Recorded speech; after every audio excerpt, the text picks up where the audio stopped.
Cautious outlook while Tesla reports lower than expected profits. Both stocks fall in extended trading. Matt?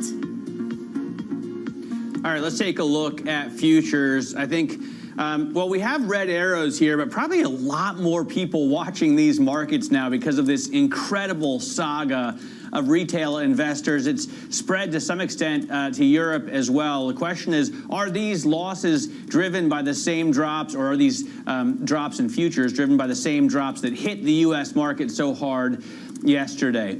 Here we see equity indexes opening on the global macro movers screen. The far left-hand column is equity indexes, and it will populate as they open. The FTSE, as usual, coming out of the gate first, but it's down straight away 0.5% and falling further. We typically see the IBEX open next, and there it is, down more than 1% right now. The Madrid benchmark index down 1.1% as the FTSE falls 0.8%. And now the CAC 40 opens in Paris, down almost 1% right at the open. So we have big 1%-ish drops across European equity benchmarks this morning. That's after disappointing tech earnings yesterday in the U.S., but also the impact of frenzied retail trading in pockets of the U.S. market. Basically, retail investors driving hedge funds to cover shorts, and those hedge funds, the theory goes, having to liquidate long positions in order to meet their margins or cover those shorts. Joining us now is Randeep Somel, M&G Associate Portfolio Manager. And you've got a lot of skin in this game, Randeep. You know, you're actually on the buy side, making fundamental decisions, or decisions based on fundamental analysis. What do you think about what we're seeing? Good morning, Matt. I mean, when you're long-term shareholders, you really need to be able to just look through this noise and realize that volatility is just part and parcel of the market now, especially with low rates, lots of stimulus, and like these message boards now effectively gaming what hedge funds are doing. What we do is we sit back, we take a 5-year view on companies and think to ourselves, right, at what point is this good value longer term, regardless of what's going on in this short period of time? There's nothing else you can do, to be quite frank. Right. Good morning to you, Randeep. Yes, I can understand that. So you just have to make the assumption that fundamentals will reassert themselves. I just wonder, will those fundamentals reassert themselves without any regulatory change, or do we need some kind of increased scrutiny? I mean, the fundamentals always reassert themselves. There's only so many companies out there you can short. There's only so many short coverings that hedge funds are doing. Worst case scenario that they end up liquidating all of their holdings. But the point you make there is very correct. I think members of Congress now have started talking about potentially moving forward and regulating what message boards can say, whether this is considered market manipulation. But everything else going on in Washington at the moment, this will take some time. Yeah, absolutely. They are pretty busy there. And I guess that's more important, bigger picture to what you're doing, Randeep. Do you expect serious stimulus to come out of Washington? Are we going to get bits and pieces here in a piecemeal fashion, or are you on the contrary more worried about regulation and rising tax rates? No, I mean, I'm not that worried about rising tax rates. I think rising tax rates is going to be very difficult at this stage for even the Democrats to put through. There are still a large number of conservative Democrats, Southern conservative Democrats in the United States Senate who will need to approve any tax increases. And I think at this stage of a recovery, that will be very difficult. In terms of the stimulus package, I'm not sure 1.9 billion will be coming through. I suspect something will be coming through. I think what the Republicans want at this stage is for non-stimulus related parts of that package to be removed, i.e. An increasing of the national minimum wage, other payments that the Democrats want to make. They also want the checks to be targeted as opposed just to blanket give them to everyone, including people that don't necessarily need them. I think it won't be 1.9 billion. The figure is probably closer to around about 1.9 trillion. The figure is probably closer to 1 trillion. But from his history, Biden is the master of bipartisan deals. So I suspect he will want to get something done. This is his economy now. Let's not forget, this isn't Donald Trump's economy anymore. And he's got 4 years. If this is his economy, Randeep, then where do you expect him to stamp his authority on it in terms of climate policy, or how quickly and through what means? How investable will that be for you? Yeah, I mean, signing the Paris climate deal, first and foremost, was the biggest intent that he could show that he is serious about this now. Interestingly enough, just before he was elected, President Xi of China also committed to the climate pledge. They said China wouldn't get there by 2050, but by 2060 they would. There's 57 pieces of executive order legislation that John Kerry, the new climate czar, has outlined that Joe Biden can put in place without the requirement of Congress. And these includes new emission limits, funding for EV charging points, building insulation. But I think that the area that they're really going to start to address first is oil and gas drilling on federal lands to try and reduce the emissions from that way, and also targeting the power generation sector, especially coal and gas, and providing more tax relief for things like renewable areas, wind and solar.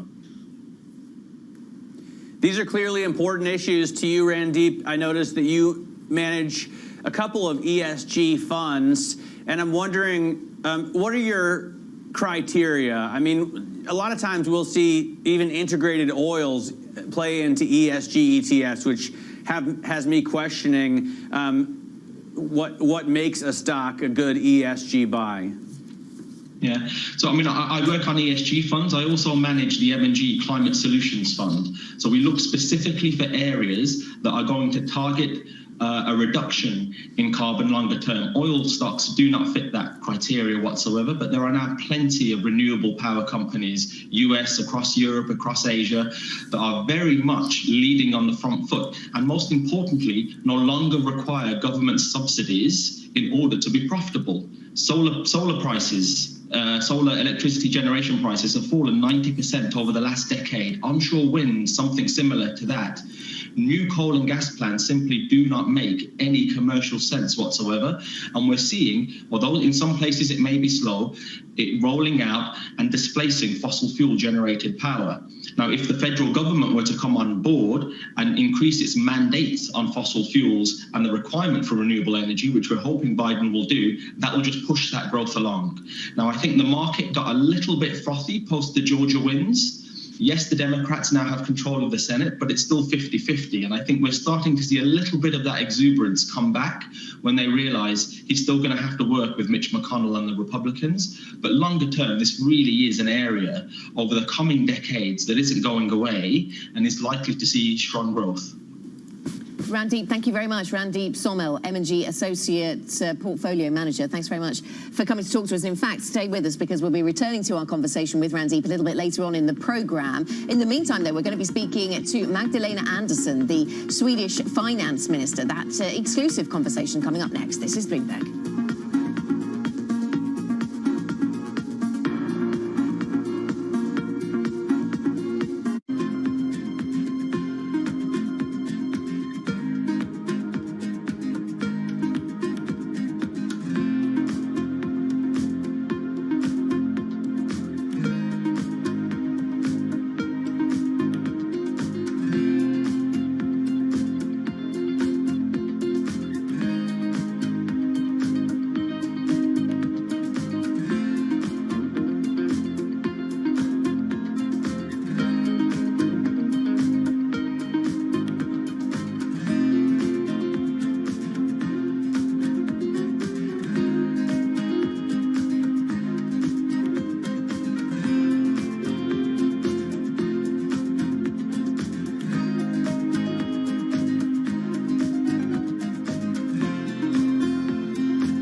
Welcome back to Bloomberg Markets. This is the European Open. We are 10 minutes into the session, and we're looking at equity indexes that are down a little bit less than 1% across the board. The FTSE down 0.75%, and the DAX down 136 points right now. Let's get the Bloomberg Business Flash. For that, we go to Laura Wright in London. Laura? Thanks, Matt. The pandemic wiped out EasyJet's fourth quarter, the airline posting an 88% drop in revenue, and it doesn't see a turnaround yet. It only expects 10% of its normal capacity for the current quarter. EasyJet is withholding guidance for the year, saying it's focused on remaining flexible so it can take advantage of the rebound when it comes. Apple's cautious outlook is overshadowing a record haul. Revenue topped $100 billion for the first time, driven by strong holiday sales of the iPhone 12, but the company did not provide an official forecast for the fourth quarter in a row, with executives saying sales growth from wearables will likely slow down. Facebook's fourth quarter sales jumped 33%, with online shopping fueling demand for digital ads. Still, the social network is warning of significant uncertainty in 2021 and that it may not be able to grow as quickly in the second half of the year. Facebook now has 2.8 billion monthly users. That's your Bloomberg Business Flash. Matt, Anna. Laura, thank you very much. Laura Wright here in London. Now, for a long while, Sweden stood out from the crowd in the handling of the pandemic, but its softer approach came to a dramatic end earlier this month as the country suffered a disproportionately high number of deaths per capita compared to its Nordic neighbours. Meanwhile, Sweden's economy has weathered the crisis better than most Western nations, but tighter restrictions are likely to make an impact this quarter. Joining us now for an exclusive interview is Sweden's Finance Minister, Magdalena Andersson. Minister, very good to speak to you. Thank you very much. So this tighter lockdown that we're now seeing in Sweden, what is your expectation for how much that is going to damage the Swedish economy relative to what we saw in 2020? Well, of course, a tighter lockdown might affect the economy more than a less tight lockdown. But I think number one point to make, I think, is important that in the Swedish government, we never sat down and made any trade-off between the spread of the virus and how it would affect the economy. We followed our expert authorities and their advice on how to handle the pandemic. But it is true that we do have a somewhat tighter lockdown right now. And of course, it will affect the economy, particularly the culture sector, the hotels and restaurants, to some extent also retail. Whereas compared to during the spring, the industry is doing good. So does that mean you're going to need more fiscal support measures? Or are you concerned about fiscal support measures being withdrawn too early? Yes, I mean, we have proposed and are putting several proposals to Parliament to extend our support for business and industry during the first quarter. And there's actually more than 1% of GDP in extra fiscal proposals. And do you you've stepped up these restrictions recently? Do you expect Sweden's economy then how do you expect it to compare relative to neighbours? Because it's difficult to compare outside of a region, but in terms of the other economies around Sweden's, how would you expect to stand up to them in the rest of this year? Well, I mean, it depends, of course, now how the virus develops, and particularly, which is the most important for all of us in Europe, but also in the world, is how quickly the vaccination is and how quickly we get the vaccine. Because the quicker we can vaccinate our population, the quicker the economy can go back to normal. So, of course, that is number one. But then in the long run, how economies, how they will be affected by this crisis, of course, depends on what restrictions you have. Will, I think, even more depend on how the structure of the economy looks like. Take Denmark, for instance, who exports pharmaceuticals and food. They will probably be less likely to be affected compared to Sweden that exports trucks and cars. I wonder what you think about stimulus. We were just talking with Olli Rehn about how he's trying all he can, and the ECB is trying all they can to bring inflation about. But as the new chair of the International Monetary and Financial Committee, maybe inflation is something that you would rather not see rear its ugly head. What are your thoughts?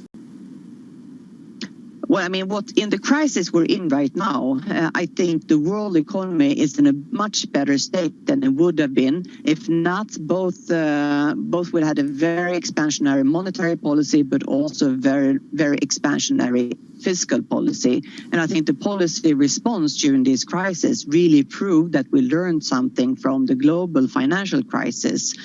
So given the decisions of heads of central banks, but also ministers of finance, we're in a much better state than we could have been. And I think another important lesson from the global financial crisis is that we should not be too quick to cut back on the expansionary fiscal policy. So countries that do have room to continue having an expansionary fiscal policy should do so. I think that's important lesson.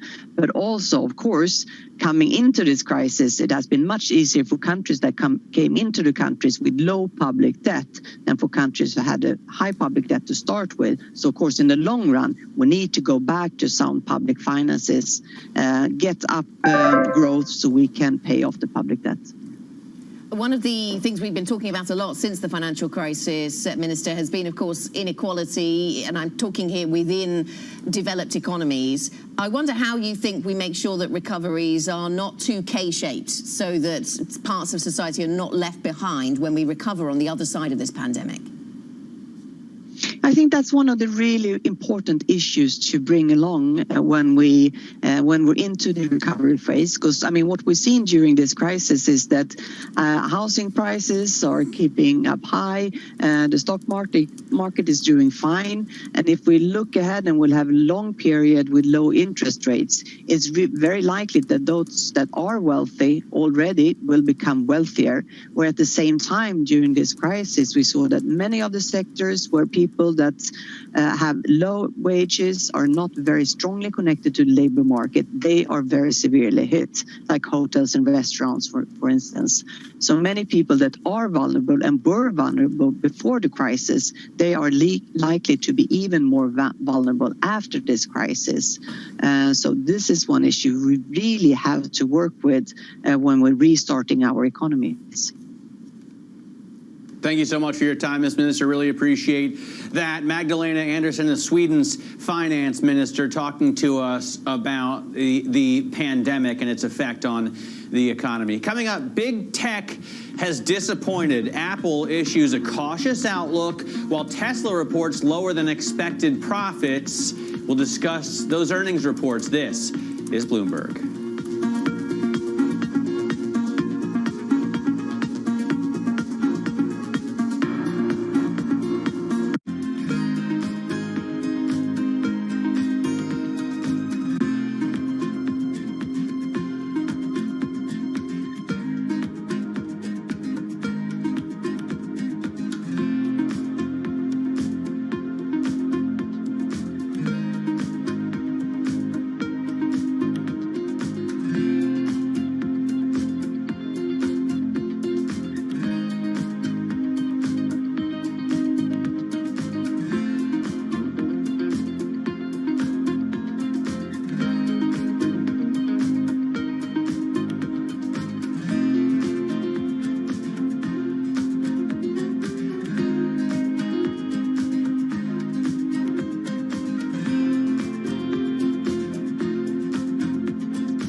Welcome back to the European Market Open. 21 minutes into our trading session, and as expected from looking at the futures, we do have a negative session in front of us for European equity markets. We're down around 1% on the Stoxx 600 right now. Let's focus in on a few of the names that were really active yesterday as a result of being in the crosshairs of the retail versus Wall Street wrangle, if you like. We've got Evotech, Varta and Unibail all moving to the downside. This was after stocks such as these, which have been shorted by many hedge funds.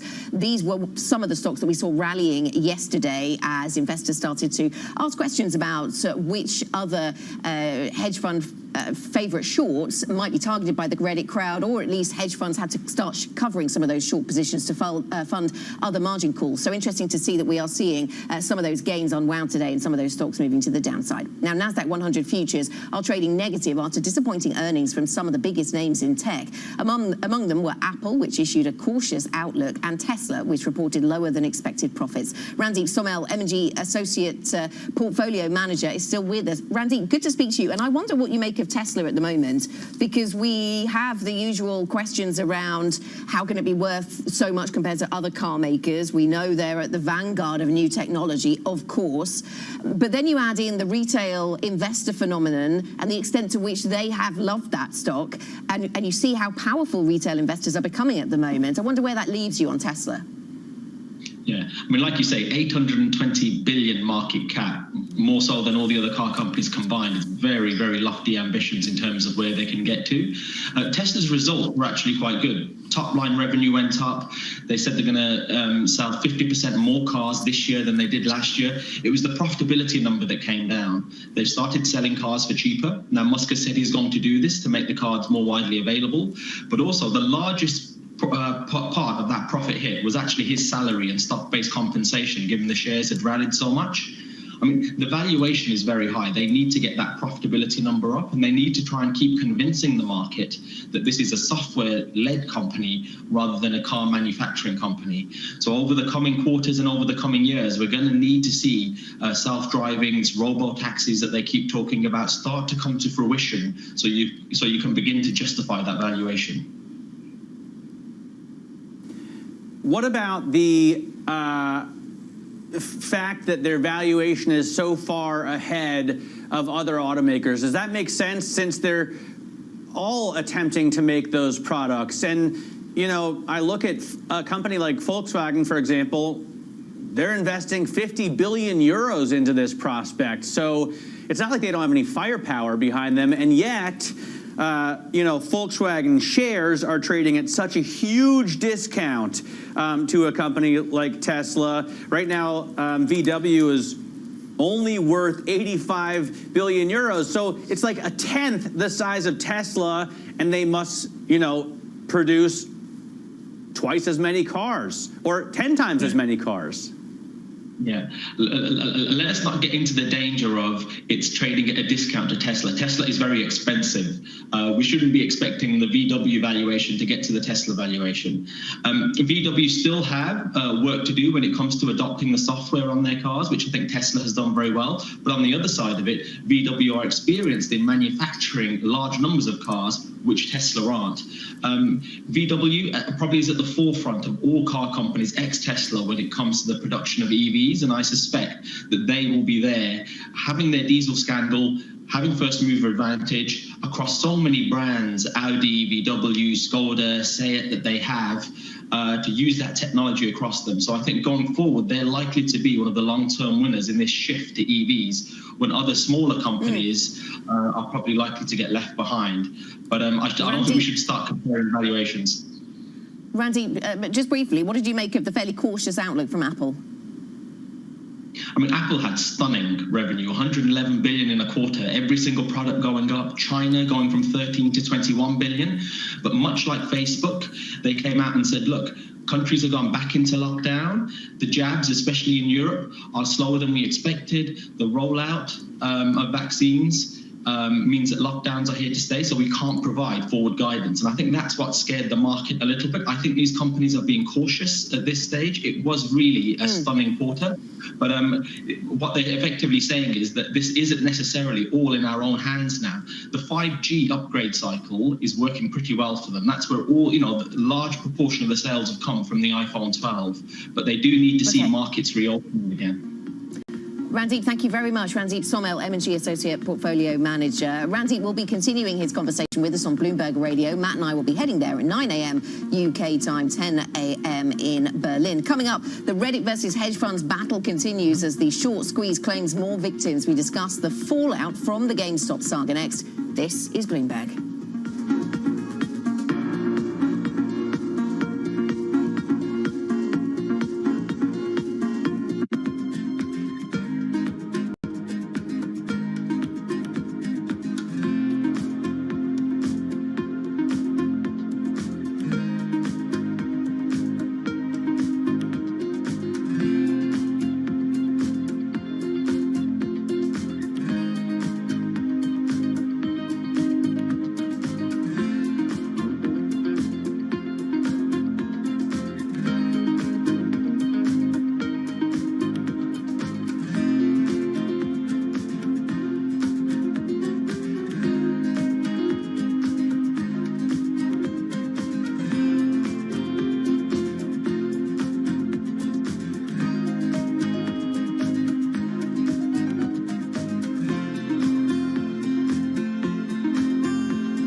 Welcome back to Bloomberg Markets. This is the European Open. We are 30 minutes into the trading day right now, and we're looking at equity indexes that are down. You can see the broader European benchmark, the Stocks Europe 600 here on the top of your screen, down 1.25% right now. The FTSE in London trading down 0.9%, but the DAX doing worse, off 1.2%. So we're seeing losses continue from the U.S., and we may see them continue in the U.S. later this morning as futures there are lower. Here's a breakdown of the Stock 600 by industry groups, which are losing and which are winning. FB&T means food, beverage, and it wasn't toast, right? Tobacco. Food, beverage, and tea. Tobacco, that's right. Tobacco. I keep forgetting people still use tobacco. Food, beverage, and tobacco is gaining, as well as telecoms, because those are very defensive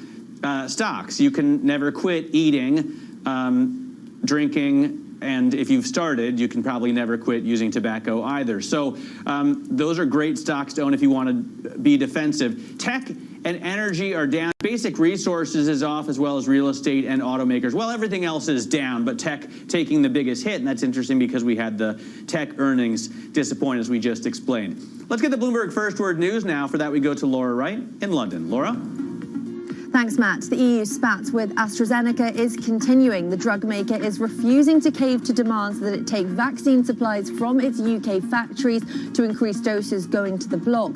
The root of the dispute is Astra's decision to prioritise the UK over the EU following a production glitch in Belgium. Brussels says it's a breach of contract, but Astra says it's because the EU put its order in 3 months after Britain. BlackRock's Larry Fink says the public and private sectors need to work together to confront climate change. The world's largest asset manager revealed new climate commitments earlier this week. It's asking companies to reveal their plans to adjust to a net zero economy by 2050. If we are really going to be moving to a net zero carbon environment, all of society has to move, not just public companies. Governments worldwide are going to need to invest in the R&D of how to prepare for climate change and helping us design and build new technologies. Bitcoin is inherently risky and only central banks should issue digital currencies. That's according to the Bank for International Settlements, the central bank for central banks. The agency's boss, Augustin Carstens, says Bitcoin may even break down altogether as the system becomes vulnerable to attacks. He's long been critical of cryptocurrencies. Global news 24 hours a day on air and at Bloomberg Quick Take, powered by more than 2,700 journalists and analysts in more than 120 countries. This is Bloomberg. Matt, Anna. Laura, thank you very much. Laura Wright here in London. Well, maybe those who normally trade Bitcoin are a bit distracted by something else that's been happening recently. Main Street has been taking on Wall Street. In a matter of weeks, hedge fund legends have suffered bruising losses as traders on Reddit banded together to bid up some of the most hated stocks like GameStop and AMC. But the battle isn't over. Joining us to discuss is Bloomberg's Danny Berger. So good morning again, Danny. So what has the impact of these Reddit trades been so far? I'm fascinated by the ones that Reddit named and also the ones that got confused for the ones that Reddit named, because this has lifted all kinds of things. Yeah, an Australian mining stock that's ticker is GME. It's similar enough. I think that kind of the way that this has shifted, it started with this frenzy, and a frenzy that honestly is still happening with GameStop, Nokia, AMC. It's turned into one that really is having a contagion effect throughout the entirety of the market. And part of the reason we're seeing contagion is because of these numbers.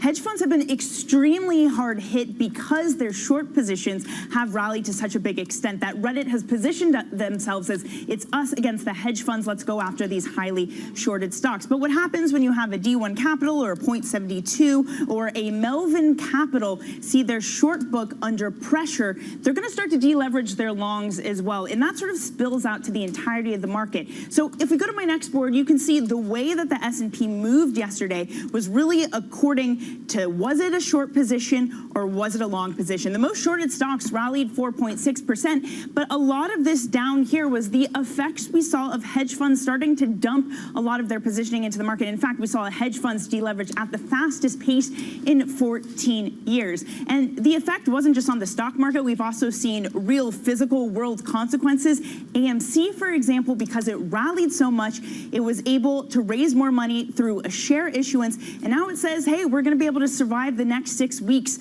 while we're closed because of the pandemic. So it's not just the market, it's real world companies as well, where some of the effects are good and some of them bad. How long could we see this battle raging on? I mean, I think a lot of people thought this was a flash in the pan that would last, you know, for the Monday spike and drop. Then it carried on through Tuesday, and yesterday was amazing. But, you know, do you buy February puts? Oh, man, I mean, it is really a risky game right now. Just kind of trying to get a read of the sentiment on Wall Street bets. You have so much of this mentality that people are getting cheerleaded for jumping in, buying at the highs. They're saying, keep going. Don't believe that people have closed out their shorts. Keep holding on to GameStop. keep buying AMC. And look, we see that playing out yesterday. We saw the highest amount of call options being traded on record. There's about 37,000. And again, that comes after we've already seen these stocks double and triple in price. So at least on this end, it doesn't seem to be done. But I should say we've gotten more calls for investigation. So, I mean, perhaps it's regulators that ultimately stop this going on. Yeah, absolutely. Really interesting to see how we get responses there. We had heard from Elizabeth Warren, the Joe Biden team saying they are watching this. We'll see what regulators around the world make of it. Danny, thank you very much. Danny Berger will, of course, keep us across this story through the week. Now, we have to win the war against the virus. Bank of America's CEO Brian Moynihan tells Bloomberg TV that when talking about economics and stimulus, you can't forget about the pandemic's impact.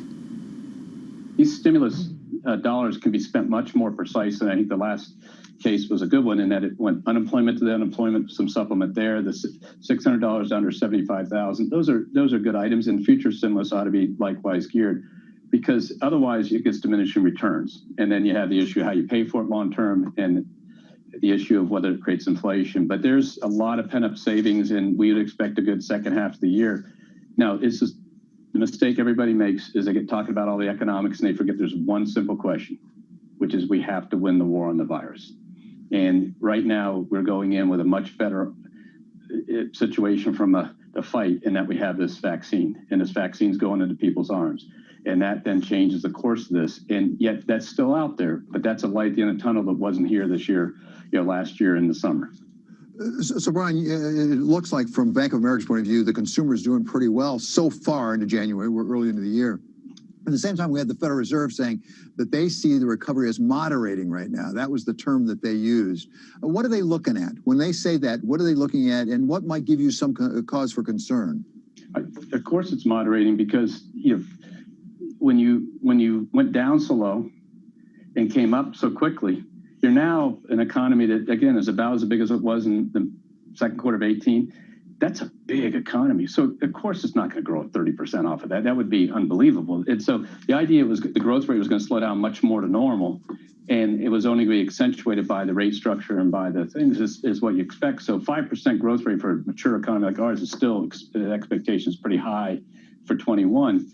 But the idea is it should decelerate back to normal as it gets to normal. Now, the key that we're looking for in our company is we need to see that unemployment, which is now flattened because of the extra closures that came in and things like that, and the stuff that just can't go back yet, hotels and trains and restaurants, planes and trains and restaurants and travel, that has to be opened again. That is the healthcare question. When that happens, some large number of Americans will be able to be employed again. They want to go to work. It's just their companies aren't open. Our people are working from home, but they're working every day, and that difference will only be done by this solution to healthcare. So I do worry that we pay attention to the growth rate, but it is moderating only because it's getting bigger, and that would be the expected outcome. If it were going to grow at 30% per year, we'd have all kinds of interesting things happening.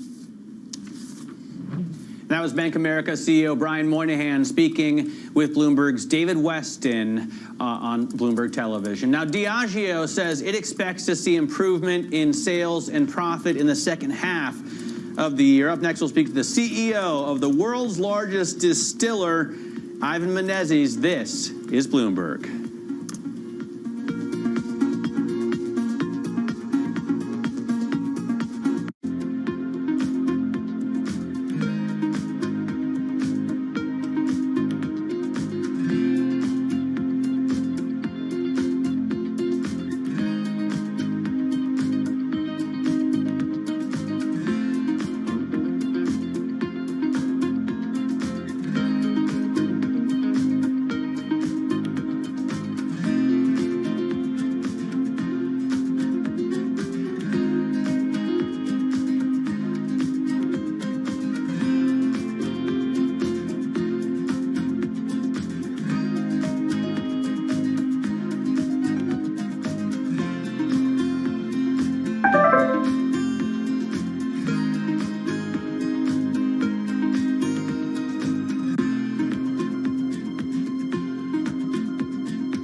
Welcome back to Bloomberg Markets. This is the European Open, 43 minutes into the trading day, and we're looking at accelerating losses across Europe, with the DAX now down 1 3/4% or 238 points to 13,381.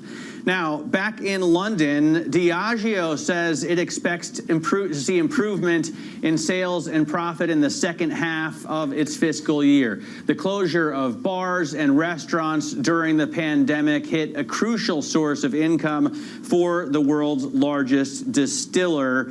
Diageo shares are advancing this morning. You can see them trading there in London right now, up, let's see, I'll pull up the ticker, 3.3%. So again, to 29.48. Joining us now is the CEO, Ivan Menezes. Ivan,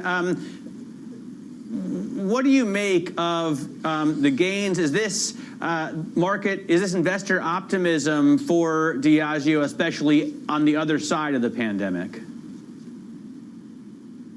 Good morning. In these results, you will see our business worldwide grew 1%. So we're back to pre-pandemic levels. The factors at play here, we still have tough conditions in the on-trade in many markets around the world. But the company came into the crisis with strong foundations, very consumer-centric, with a lot of agility, and our marketing and innovation has pivoted to where the consumer occasions are. North America is up 12%, really strong growth at the premium end of our portfolio. Brands like Don Julio and Casamigos Tequila are up 60%. This is $50 bottles of tequila. Bullet Bourbon up 15%. But then China was up 15%, both our Baijiu business and Scotch whisky. Even in the UK, where the pubs and bars have been closed now, our business was up 2%, and the spirits business was up 15%. So we've pivoted to the at-home occasion, the on-trade, as we call the off-trade, and we've been gaining and holding market share in more than 70% of our business around the world. And coming into this crisis, we said two things. One is we want to grow quality, sustainable market share, and we are investing behind it. And second, we want to do the right things for our customers, our people, and our communities. And I'm very proud of the actions we've taken there as well. So we've come, Diageo has come out of this stronger, and we've reaffirmed our confidence with increasing our dividend by 2%. Okay, good morning to you, Ivan. Thinking about the US market, you've told us there about your strengths in America and where they've come from. I've seen some comments from analysts this morning describing this as outstanding and extraordinary, the amount of business you've managed to do in North America. I wonder, though, how sustainable that will prove to be. Well, the US is Diageo's biggest market. North America is about half our profits. The factors that are really encouraging, looking to your question, longer term and sustainable, are the following. One is spirits is gaining share of total beverage alcohol, growing faster than beer and wine. So the beer and wine occasions are switching into spirits. Secondly, people are drinking better. The top end of our portfolio had the biggest growth. Actually, our reserve brands, which is like Johnny Walker Blue and the tequila brands at $50 a bottle. I mean, we're seeing double-digit growth at that end of the portfolio. So the long-term trends in the US market are very positive. We are only a 6% share of the total beverage alcohol market in the United States. So there's a lot of market share to grow, but there's consumer momentum. The demographics are positive. The cocktail culture is alive. And people are drinking better brands in tequila, in whiskey. Even a brand like Bailey's grew 12% in the United States. So I'm feeling good about the resilience of this business. And clearly, the on-trade is more pressured. But when that comes back, we're supporting our customers strongly in the on-trade. And I expect us to recover quickly because the consumer desire to socialize outside the home is very strong. And as conditions improve, we expect that to come back. What about marijuana, Ivan? I saw a friend's grocery store receipt from the U.S. a couple of days ago that had a coupon for a pre-rolled joint printed on the back. I mean, it's becoming that mainstream, and it's obviously a very social thing to do as well. Is it something, I know you were looking into it, but is it something that that Diageo can consider in the midterm future? Well, I'd say we're tracking the development of the industry. We don't see it having an impact on our business. It is not directly impacting in our business in states, say like Colorado, where it's been legalized for a long time. So we've not made any moves in the sector, and we're going to watch it and track it. But we see plenty of runway of exciting growth in our core spirits and beer business, and indeed we've been acquiring in that space. We acquired Aviation Gin recently, and another Chase Gin, which is in process right now in the UK. So we're on the hunt for premium spirits brands, and we will track what's happening in the marijuana space, but we don't see it having an impact on our business as of now, and we see plenty of runway for growth in our core business.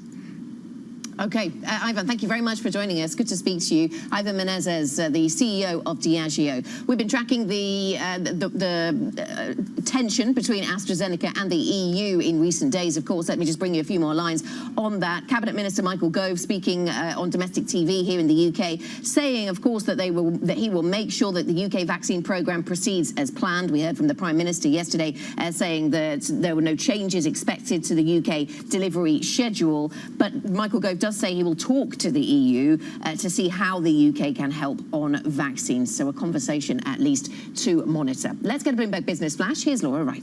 Thanks, Anna. Toyota has once again become the world's best-selling automaker. The Japanese company overtook Volkswagen to clinch the top position for the first time in 5 years. Toyota sold a little more than 9.5 million cars in 2020. VW was in second with 9.3 million. Due to the pandemic, though, the industry sales were down 14% from 2019. Tesla is disappointing investors used to the company's usual razzle-dazzle. Its first results as a member of the S&P 500 were mixed, with record revenue but lower than expected profit.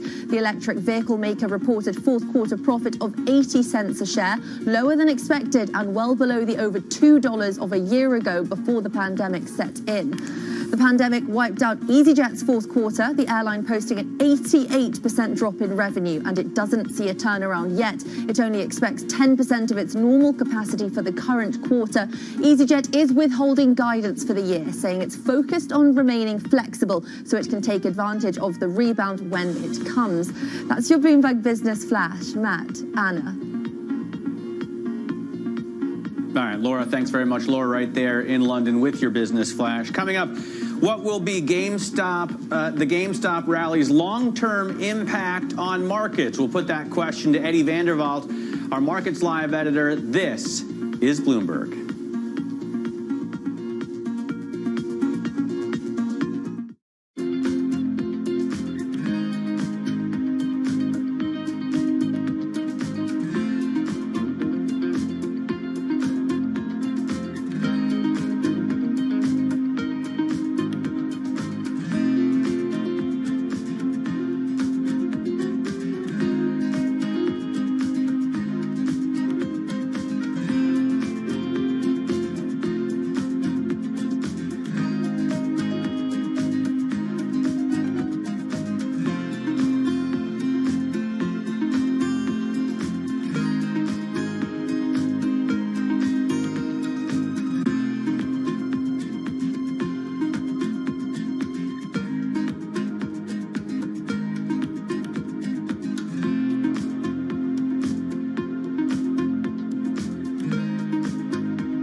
Welcome back to the European Market Open, 8:53 here in London, so 53 minutes into our European equity trading session, and we see European equity markets moving to the downside the day after Europe really started to sit up and take notice of the GameStop story, the Reddit story, the retail investor versus Wall Street, and what that could do to the hedge fund community further afield. Let's get a view on where we are on these markets then. Eddie van der Veld, our Markets Live editor, joins us now. Eddie, good to speak to you, and I wonder what you make of.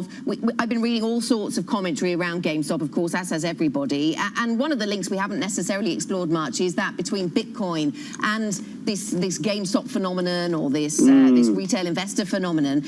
Do you feel as if, is this the same crowd? Is this the same groups of traders, same groups of retail investors? And I wonder what it does to your psychology around investment if you're schooled in an asset that doesn't have much to do with fundamentals, and then you translate that into Wall Street. I'm trying to work out which one do you mean doesn't have much fundamentals. Are we talking about Bitcoin, or are we talking about GameStop there? Because look, there's definitely some overlap in terms of the investor base. There's definitely some of the investors there that are just sort of risk seeking and looking for the next big hot asset, and therefore, potentially, some of this attention that we've seen in stocks like GameStop that just rallied phenomenally has taken some of the attention away from Bitcoin.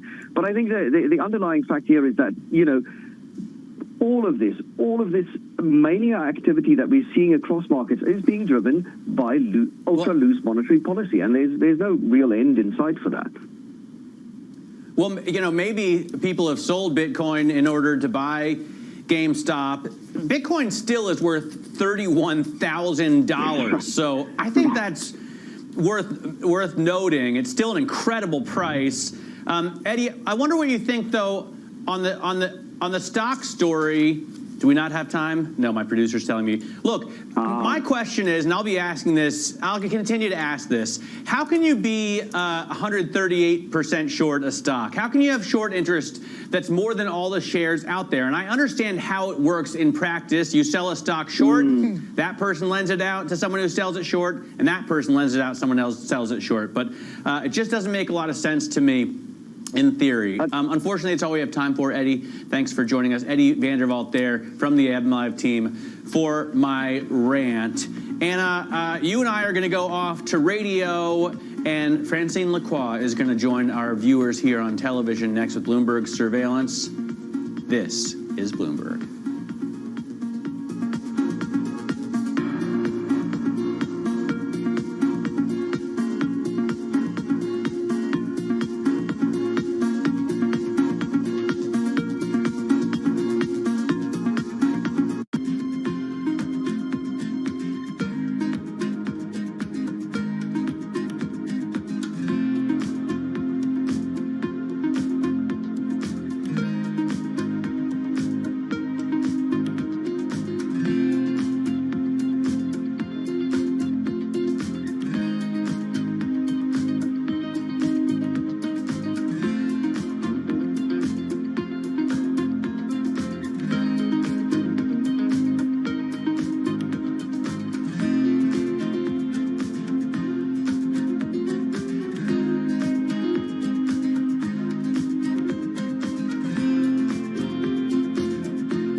Global stocks fall, concerns about valuations, the vaccine rollout, and the fallout of frenzied retail trading, dragging equities into the red. The Reddit rally hits pause. GameStop and AMC fall after the Wall Street Bets Forum briefly turns itself off to new users. And EU officials demand AstraZeneca supply the continent with vaccine doses from UK plants amid an ongoing battle over shortages. Well, good morning, everyone, and welcome to Bloomberg Surveillance. I'm Francine Lacqua here in London. Now, there's a lot going on, and of course, there's a lot of focus not only on the great newsmakers that we've been speaking to, but how the market is taking what we heard from the Fed yesterday, some of the moves when it came to treasuries, and of course, some of the huge equity swings that may be looking at something that's more underlying concerning to some market participants. Now, global stocks are actually dropping after we saw the U.S. slump yesterday. The focus firmly on S&P contracts, slipping after some of the falls have been the most since October. Now, we have a great lineup of guests coming up. We speak to Axel Weber very shortly. We speak to the Irish finance minister. We speak also to the chief executive of Novartis as well. Now, we have to win the war against the virus. That's Bank of America's chief executive, Brian Moynihan, telling Bloomberg that in talking about economics and stimulus, you can't, of course, forget about the pandemic. These stimulus dollars can be spent much more precise, and I think the last case was a good one in that it went unemployment to the unemployment, some supplement there, the $600 under 75,000. Those are good items, and future stimulus ought to be likewise geared, because otherwise it gets diminishing returns, and then you have the issue of how you pay for it long term, and the issue of whether it creates inflation. But there's a lot of pent-up savings, and we would expect a good second half of the year. Now, it's just the mistake everybody makes is they get talking about all the economics and they forget there's one simple question, which is we have to win the war on the virus. And right now we're going in with a much better situation from the fight, in that we have this vaccine, and this vaccine's going into people's arms. And that then changes the course of this. And yet that's still out there, but that's a light at the end of the tunnel that wasn't here this year, last year in the summer. So, Brian, it looks like from Bank of America's point of view, the consumer is doing pretty well so far into January. We're early into the year. At the same time, we had the Federal Reserve saying that they see the recovery as moderating right now. That was the term that they used. What are they looking at? When they say that, what are they looking at, and what might give you some cause for concern? Of course it's moderating, because when you went down so low and came up so quickly, you're now an economy that, again, is about as big as it was in the second quarter of 18. That's a big economy. So, of course, it's not going to grow at 30% off of that. That would be unbelievable. And so the idea was the growth rate was going to slow down much more to normal, and it was only going to be accentuated by the rate structure and by the things is what you expect. So 5% growth rate for a mature economy like ours is still, the expectation is pretty high for 21. Well, that was Bank of America Chief Executive Brian Moynihan speaking to Bloomberg's David Weston. Now, Ireland has extended its coronavirus lockdown this week until at least the 5th of March. The measures, which include travel restrictions and the closure of non-essential retail, gyms, bars, and restaurants, are among the strongest in Europe. What will Ireland's recovery look like? And of course, what help does the government want to see from the European Union? Well, joining us now is the Irish Finance Minister and Eurogroup President. He is Pascal Donohoe. As always, thank you so much for joining us, Minister. The big spat between AstraZeneca and the EU seems to be taking a life of its own. How difficult is it to actually quantify the impact the spat will have on the economic recovery if we have huge vaccine delays?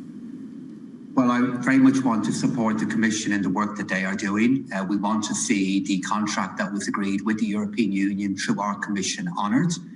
In terms of your question regarding what kind of an effect it will have on our vaccination programs and again then on our economic outlook, it will have an effect if we're not able to meet the vaccine targets that we have for 2021 and beyond. But I think it's also important to say that even in the context of this difficulty, there's a huge amount of progress that we can still make on vaccinations. Here in Ireland, for example, while reduced supply from AstraZeneca is an issue, it will still allow us to go ahead with over 1 million vaccinations. We're still in a position to be able to meet the targets that we have for February and for March in terms of supporting our healthcare workers. Given where we are now, do you actually have an estimate already on how a delay to the vaccine rollout, how it would play out in the European economy? Well, the European Commission will update its forecast later on in the year. We normally do that from April onwards. The last set of forecasts that were in place, particularly those provided by our Commission and our central bank, did already have baked into them a continuation of public health restrictions and only the early phase of vaccinations. So that will be reviewed again as we move into the middle of the year. And it clearly is the case that governments all over the Eurozone and all over Europe are continuing with restrictive public health measures that will affect our performance in the early part of 2021. But I'd still be very positive regarding what we can deliver nationally and within Europe in the second half of 2021 and as we move into 2022. Minister, are you confident that some kind of compromise between the EU and AstraZeneca will be achieved and that they will step up how many vaccines they can deliver to Europe in the first quarter? Well, we want an agreement to be honoured. The agreement that the Commission made was very, very clear. We want that to be honoured. We wanted the supply that we expected to be available to us. And if there are difficulties, for there to be transparency and clarity around them. The supply of the vaccine is an example of two things. It's an example of multilateralism. It's also an example of how the co-funding of research can have such a huge effect on our health prospects and on our societies. So there's really good things have got us to this point, and that's why it's so important that the agreement is honoured. If there are difficulties, there's transparency, and above all, that there's continued engagement between the Commission and AstraZeneca. And I know, and I know this is what the Commission wants to do.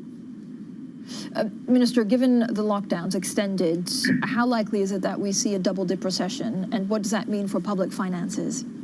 Well, again, all the forecasts that were in place for 2021 did anticipate a difficult start to the year, and there will be an opportunity to review those forecasts again when we have further clarity as we approach the summer. But taking a step back, this is the very reason that we have a recovery and resilience facility in place within the European Union that we want to have an effect in the second half of 2021, which is to deal with the very risks that you're identifying. And it's the very reason why our Commission in the European Union is continuing to make flexibility available to finance ministers to allow them to put the right measures in place for their economies. So it's in anticipation of the very difficulties that we are discussing that finance ministers and governments all over Europe are extending support measures and looking at ways to support employers and support workers. Minister, if you talk to me about the Irish lockdown, it's one of the strictest that we're seeing in Europe. It's meant to be eased by March the 5th. Are you expecting it to go to plan? Yes, I am, but I've learned many things in dealing with this terrible disease, as I know we all have. And the two things that are uppermost to me in answering your question is firstly, to deliver any targets, it does continue to depend on the resilience and efforts of our citizens and our society. We have seen the spread of the disease here in Ireland now on a 5-day rolling average come down by nearly 4/5 versus where we were earlier in January. We're seeing the spread of the disease come down here in our country by 8 to 10% per day. But it is at a great cost, both from a mental health and an economic point of view. But if we continue with that kind of effort, I am confident that when we get to the end of February and into early March, we will see the disease further suppressed. And then at that point, it will be open to the government then to make decisions regarding what we do beyond that. But I should emphasise, I do expect those decisions to be very gradual and very careful.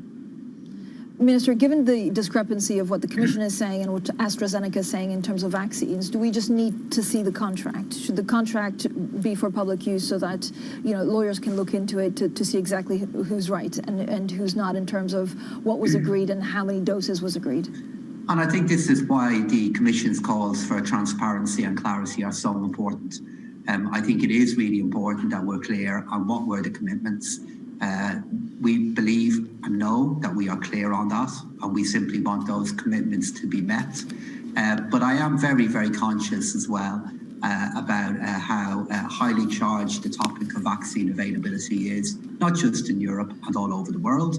And I think one of the ingredients for making sure we can deal with this in the right kind of tone is clarity. It does go without saying, though, that the European Commission and governments all over Europe are, of course, doing two other things. We're working really hard to making sure that we make good use of the vaccine that we have available. And secondly, we're continuing to work with other supply partners to get more of existing and potentially other vaccines as well. So this is a many-pronged effort, but inside that clarity on the availability of supply, I think is now really important. Minister, given the news flow, and actually there seems to be so much news, AstraZeneca, the vaccines, everything in between, the market mayhem, we're losing sight maybe that there is progress on the banking union. Yeah, I think that's a really fair point, and I'm glad you brought that up. I think it is so understandable amidst the volatility, the great challenge and difficulty that we're all facing, and the difficulty in day-to-day life as well. That we're not always aware of the broader progress that has been made in dealing with this disease, if I may say so as well from an economic point of view. Huge efforts have been made within Europe to support our economies, and we know this is support that we will need to continue. And then on the banking union front, this week alone, the ambassadors of all countries participating in banking union agreed a treaty to bring forward and to change the role of the European Stability Mechanism in the context of banking union and in the context of dealing with banking difficulty. And as your viewers will know, this is an issue that has taken years of effort, years of negotiation. Yep. But finance ministers agreed there last November, and the treaty has been signed this week. And it's part of how the architecture, the economic architecture of the Eurozone has been strengthened to deal with the very kind of uncertainty that you and I have just discussed. Minister, thank you so much. Minister, of course, the Irish Finance Minister and Eurogroup President Pascal Donohoe there giving us a little bit of his precious time today. Now, coming up, we have another great interview for you. We speak to the UBS Chairman, Axel Weber. We'll talk about some of the market movements. We'll talk about GameStop. We'll also talk about banking in general. This is Bloomberg.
It is critically important that the markets stay open in this time as opposed to trying to take breaks in the middle. I think that that'll just push off the situation a little bit, but actually could create other pent-up issues if you do close the markets.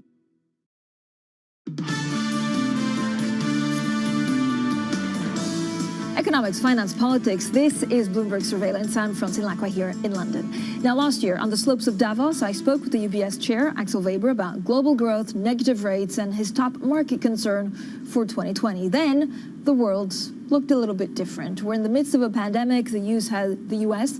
has a new administration. Of course, market frenzy in individual stocks this week wasn't driven by big names, but by day traders on Reddit. Well, the Fed chair, Jay Powell, was even asked about asset prices yesterday.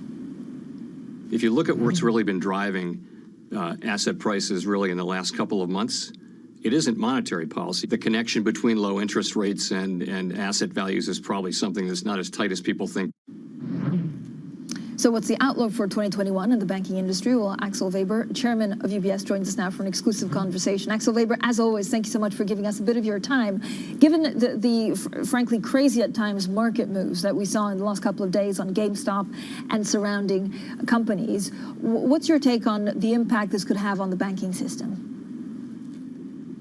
Well, so first, Francine, good to see you again. And as you just said, usually we would have met in Davos around this time of year. I'm here in Switzerland talking to you from our offices. On the issue you mentioned, look, we've seen an increasing number of retail driving single stocks, but also, markets in general. Roughly 30% of the market currently is driven by retail traders, which is way higher than it's ever been before. The emergence of being able to trade from your phone or from home for free has really facilitated retail becoming a bigger part. And just to put it in perspective, yesterday, 39 million contracts were traded in retail space. Last year, on average, it was 29. The year before, it was 19. So this is really strongly increasing, and it has implications for markets. But at this point in time, it's like everywhere. Since trading is important, retail is taking a bigger share of the market. But the phenomenon you alluded to is a specific one, and that's around single stocks that have been depressed. But how should banks actually look at some of these market risks? Is it completely separate to what you worry about at UBS, or is there some underlying concern about pent-up demand? So, I think you have to start from, what causes this. There are two sides on these trades that, you discuss. One is short sellers who basically short stocks. And then the other side is really, retail traders buying options on these stocks in the expectation that they would improve. And what kicks in then in terms of market dynamics is that those that sell these options really need to buy the stocks in order to cover, their own positions. And at the same time, as that increases the buying of those shares, it does increase the need for those that have shorted the stock to actually buy the stock to cover any potential losses for them. So they get into what is called a short squeeze. These two dynamics on both sides of the markets are playing out. And for us, we've seen normal business on our options desk. We've seen normal business on our trading desk. It just doesn't run through the banks. It's two sides of the markets, hedge funds in particular who have shorts, and sort of a vast army, I would say, of retail traders that basically are moving in a kind of concerted action to drive the price in the other way. And, you could easily say, well, if you want to avoid these dynamics, just, don't short stocks, and all hedge funds are probably revisiting all their stock positions at the moment. But, that's not where the major banks and financial players are really seeing any difference in the flows in their organizations. Outside, we sell options, of course, and to the degree that we sell options, we cover our positions. But for us, it really doesn't have a big implication. As a former life of a central banker, how should central banks look at it? They look a lot at credit risk. Do they need to, look at market risk and possibly regulate this type of behavior? I think the SEC is monitoring this because clearly there is some coordinated action, and that there's been lots of evidence where basically front-running, collusion and all of these issues would just need to be made sure that there is no market manipulation behind it, and that's why it's being monitored. The one thing that I'm concerned about is, these activities, whether it's sort of the hedge funds covering their short positions or whether it's, other, it basically sucks liquidity out of the market. And that is really draining liquidity. And it's the liquidity implications that I think, need to be monitored closely from a market perspective. I'm much less interested in single stock directional trades with two sides, with two parties on both sides of the deal. There's always a winner and a loser. And, for us as financial institutions, that's not the issue. It's the liquidity in the market if this sort of becomes a regular pattern, and the question around, does this all happen without market manipulation? What's your take on the economy right now, Axel Weber? Do you worry about a double-dip recession, given there are concerns about delays in vaccine rollout, certainly in Europe, but we're also seeing the number of infections rise at the same time as we're racing to vaccinate people? Yeah, so I think, we clearly have revised down our estimates for the first quarter of 2021. And as a result, most of the central banks, the Federal Reserve, the ECB, have forecasts that actually haven't reflected sort of the start of the year well. So most likely the ECB in March is going to adjust their forecast. I expect that we will see a double-dip recession in the sense that we're likely to see in the Eurozone at least a negative first quarter around -1.5, down from a slightly positive number, and that added to a negative fourth quarter technically is in line with the recession definition of 2 negative quarters in a succession, but it's short-lived. We'll bounce out of that in the second quarter. Actually, the rebound in the second and third quarter will be quite strong because the expectation is that the vaccine will help clear the way to less restrictive lockdown. But in this current period where we are squeezed between the rollout of vaccination and immunification being, very differentiated across countries, I do think there will be a short impact on the first quarter. So it more changes the profile of the recovery rather than the outlook for the general recovery. And for us, it means also that most likely the time to be back to pre-crisis level in some countries is likely to get pushed out from the last quarter of this year, the end of 2021, into early 2022. Countries like Italy, Spain are clearly in that group. So it's more a profile of the recovery discussion rather than if we recover or not. It's clearly going to happen. It's just going to take a bit more time, and we're going to the recovery through a short dint in the economy. But does it also delay? So we've heard from a number of top bankers that actually, people are kind of fed up of working from home. It's difficult. Maybe it's also, more risky for certain operations. Does it delay, for example, your staff returning to work in the office? Well, so we have roughly 80% of our staff can work and is working from home. We have the capability of having 95% of our people work from home, which is, quite a strong number. At this point in time, the governments are asking us to have as many people as possible work from home. So for the next couple of months, as the vaccine in Switzerland and in Europe gets rolled out with some delays, we're probably going to see more work from home short term. Medium to long term, I think it's clear that people will return to the office, but we'll see a new calibration of working from home versus working in the office. People will probably not have used a day or two of working from home as part of their regular work pattern during the week. And we can accommodate that because we did accommodate it now, and it creates flexibility around, combining family life with a job. And so it has many positive aspects, but you can get too much of a good thing if you have it in a concentrated dose. And that's currently what people feel about working from home now. It's different if things normalize. They'll probably quite appreciate being able to do that in part of their week, and we will be able to facilitate that. Axel Weber, can you talk to me a little bit about the footprint of UBS? I know your new chief executive was talking about looking at the footprint, deciding what makes sense and what doesn't make sense for UBS. I know there's also a foray of a big Wall Street bank, JP Morgan, into the UK market. But how do you see that developing? Are there countries where you will retrench from and others where you will significantly ramp up operations? No, so we just delivered very strong results. We opened the European season with a bang. And, rightly so, because UBS, I think, has three features that matter to your question. The first one is that, we're very focused now to get through this pandemic. That's our prime focus. The second issue is beyond that, we are working from a very strong home base here in Switzerland, and the Swiss bank is the anchor of some of our success and continues to be. And we do retail and a lot of corporate business only in the Swiss market. We're not a retail bank outside Switzerland. I don't see that changing, your question about JP Morgan's announcement for the UK. I don't see it changing that our retail focus is on the home market. And in the home market, you need to be the dominant player. You need to be very cost efficient if these large players, and this will happen at increasing numbers internationally, roll out retail business funded by a strong home base, for example, in the case of JP Morgan from home. So everyone get dressed warmly, because that headwind is going to continue for retail giants in the home market. Third point is we're a wealth manager.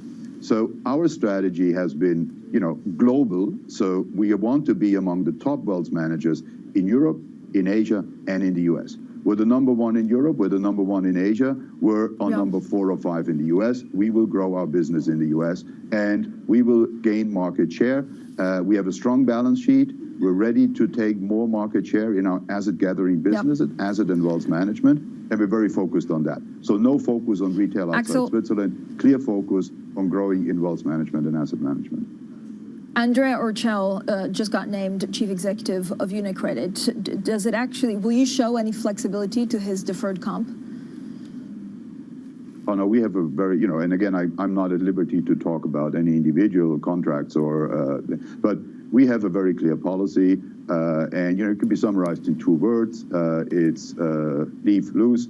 We've applied that policy throughout. If executives take another turn in their career and move to another organization, that is their decision, and it has no implication for us. So we're not in any part of the discussions on this. We have a very clear policy, and we've consistently communicated our policies for years. As far as Andrea is concerned, I wish him luck. He's a great executive. Axel Weber, thank you so much, the chairman there at UBS.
Another day of risk off across the financial markets. We bring you special coverage of all the price action and implications here on Bloomberg Television.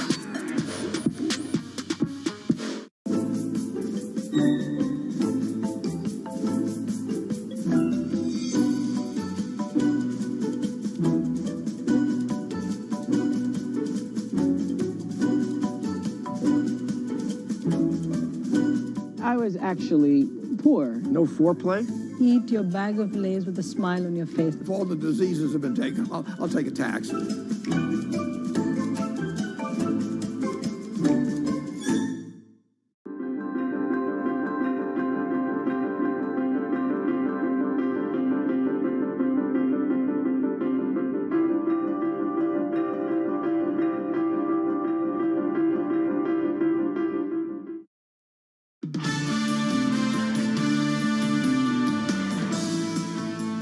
Economics, finance, politics. This is Bloomberg Surveillance. I'm Francine Lacqua here in London. Now, a lot of the focus, of course, has been on the stock market. That has seen some pretty wild gyrations. Now, not really following what we saw with GameStop, or at least the general market hasn't.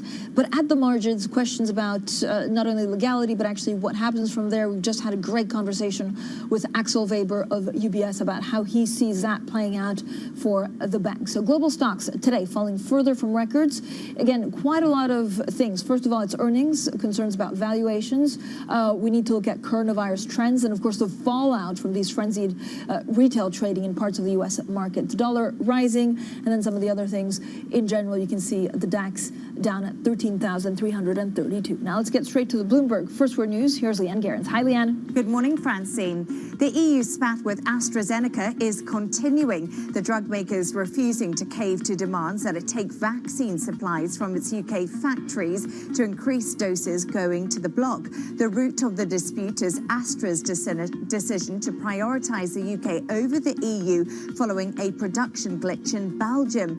Brussels says it's a breach of the contract, but Astra says it's because the EU put its order in 3 months after Britain. Now, BlackRock's Larry Fink says the public and private sectors need to work together to confront climate change. The world's largest asset manager revealed new climate commitments earlier this week. It's asking companies to reveal their plans to adjust to a net zero economy by 2050. If we are really going to be moving to a net zero carbon environment, all of society has to move, not just public companies. Governments worldwide are going to need to invest in the R&D of how to prepare for climate change and helping us design and build new technologies. And Democratic staffers are preparing 2 options for President Joe Biden's COVID relief plan, one that includes Republican support and one that doesn't. The White House is arguing against a wait-and-see approach on aid, saying more support is vital for the recovery. So far, Biden has failed to win GOP backing for his $1.9 trillion package. Global news 24 hours a day, on air and at Bloomberg Quick Take, powered by more than 2,700 journalists and analysts in more than 120 countries. I'm Leanne Gerrans. This is Bloomberg. Francine. Leanne, thank you so much. Now, shares in Novartis dropped the most since October earlier this week as the company issued disappointing guidance on sales. The Swiss drugs giant warned many healthcare systems are only working at 80 to 90% of normal capacity. This comes as one of the company's competitors is embroiled in a heated row with the European Union over vaccine delivery. So, how do you steer one of the world's biggest pharmaceutical companies through a global healthcare crisis? Well, with us now is Vas Narasimhan, the chief executive of Novartis. Vas, as always, thank you so much for joining us. I know you're not, first of all, personally, you know more about vaccines than, most people, certainly in Europe. When you look at the efforts that Novartis has done with the vaccine, you don't have a vaccine arm, but can you play a role going forward in how to help with this pandemic? Francine, great to be here with you. And we're committed to doing our part to support governments and healthcare systems around the world with respect to the pandemic. We currently are working on our own therapeutic with a company called Molecular Partners, but we're also looking to make available our production capacity. We're in discussions with many of the key players, both in the therapeutics and the vaccine space. We are one of the largest producers, if not the largest producer of medicines in the world, producing over 70 billion doses a year. So we look forward to trying to find ways to make our manufacturing capacity available and hopefully helping with the crisis. So who are you talking about that with? I think there was a similar agreement between Sanofi, BioNTech, and Pfizer. Is it Pfizer or is it AstraZeneca? Who are you in conversation with about this? Yeah, we're in conversations with a range of different players, and we hope that if we can come to agreements in the coming weeks or coming days even, we could provide more specificity on the opportunity. We have production capacity across our network we're willing to make available. It's capacity that could be used in a range of different technologies, whether monoclonal antibodies, whether vaccine production, or also just with the filling of vaccine doses and vials. We appreciate that, of course, the public health challenge. I myself, as a kind of vaccinologist and public health physician, want to be sure our company is doing its part. Vaz, when you look at the huge spat between the EU and AstraZeneca, does it have ramifications for the rest of the healthcare business? Are suddenly some of these companies seen as the bad guys from politicians, or do you worry just about politicizing vaccinations?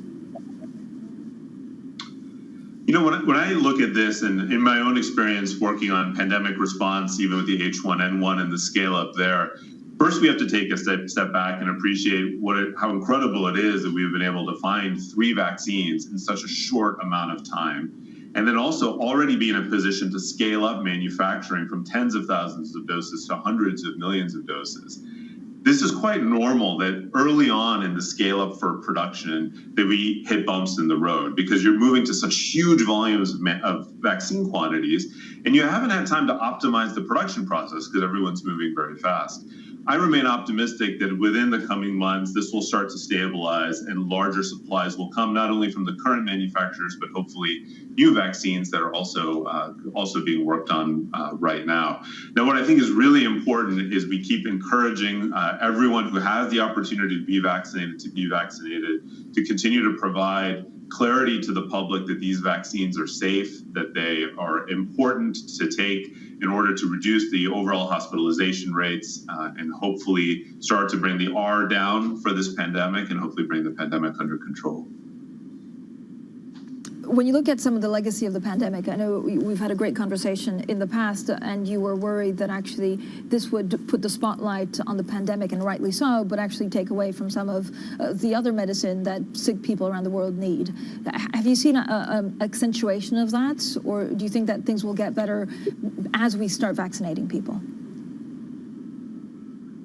Right now we continue to see an impact on the healthcare systems around the world. I think of it as a syndemic. Alongside this pandemic, we're also seeing lower rates of diagnosis in cancer, lower visits to the hospital for cardiovascular disease.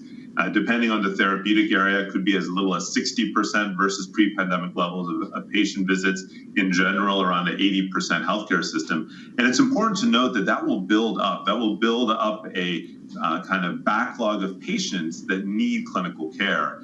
And so I am concerned about that. What's giving me hope is that we're seeing healthcare systems get better and better at managing this. We see early data that when you start to vaccinate in long-term care facilities and other high-risk populations, hospitalization rates start to come down. And with that, we're hopeful that in the coming months and by the middle of this year, healthcare systems return back to normal. It's the reason we gave the guidance that we did, where we think it's very prudent to assume that we'll continue to see disruptions in healthcare systems for the next few months.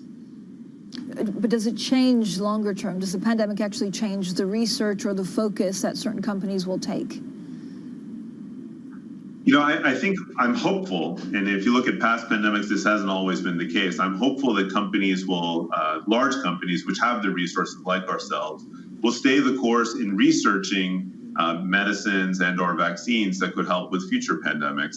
We ourselves are working on a pan-coronavirus small molecule drug that we hope that in the coming years, if successful, could be used against a range of potential coronaviruses that might emerge. I'm sure there are other technologies out there as well. What's critical is as we get past this pandemic, that we maintain the preparedness and maintain that even when we're a few years out. Historically, what's happened, you and I have talked about it before, governments lose interest, companies lose interest, we start to de-invest, we're not ready, and then the next pandemic comes. I hope this is a moment where we can rise to the occasion, and we'll do our part at Novartis to try to maintain our efforts to prepare for the next pandemic. Where do you see the future of your generic drugs units? Do you worry that, again, all of the spotlight is actually on the great new medicine out there, and this kind of lags a little bit in terms of pricing, but also, shininess? Generic drugs are 90% of the global supply of medicines, and Sandoz, our generics drug unit, is the second largest producer of generic medicines in the world. We're committed to investing in that business, to continuing to ensure that it can sustainably grow profitably, and be one of the key sources of high quality drug supply, to patients. Of course, 90% of our profits come from our innovative medicines unit, where our Pipeline is strong. Our outlook is strong in the medium to long term, strong growth, strong profit growth. But alongside that, we think having a leading generics unit makes sense, and we're continuing to work to make that unit as successful as possible. Thank you so much for joining us today, Vas Narasimhan there, the Chief Executive Officer of Novartis. Now, the ECB policymakers are uncomfortable that investors appear to be largely ruling out more interest rate cuts. So up next, we speak to the chair of the Central Bank's Supervisory Board, Andrea Enria. That's coming up shortly, and this is Bloomberg.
Economics, finance, politics. This is Bloomberg Surveillance. I'm Francine Lacqua here in London. Now let's focus on the future of Europe's banking sector.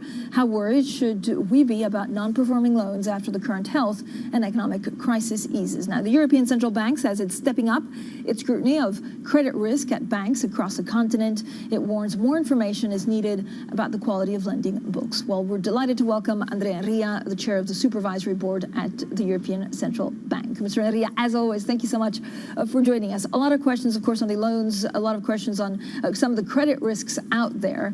Given your line of work, how do you look at market risk?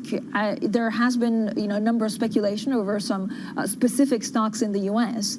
Is it symptomatic of something that needs to be looked at by supervisory? Do we need to focus more on markets in general and some of the risk, the underlying risk that could be there? Well, market risk is not a new risk for supervisors. We are currently conducting a quite extensive on-site inspections campaign, well, actually off-site given the current conditions, but still campaigning on market risk. So that's a topic on which we are focusing quite a lot. Although I would say that at the moment, with the pandemic, let's say the core focus of supervisors is, and the key priority also for us in the coming year is credit risk and the fallout of the COVID-19 crisis in terms of potential defaults and deterioration of asset quality. So that remains a very strong focus of our attention, of course. So where do you think, for example, the risks for the big investment banks face this year? Where are they? Well, the main risks, let's say, in terms of the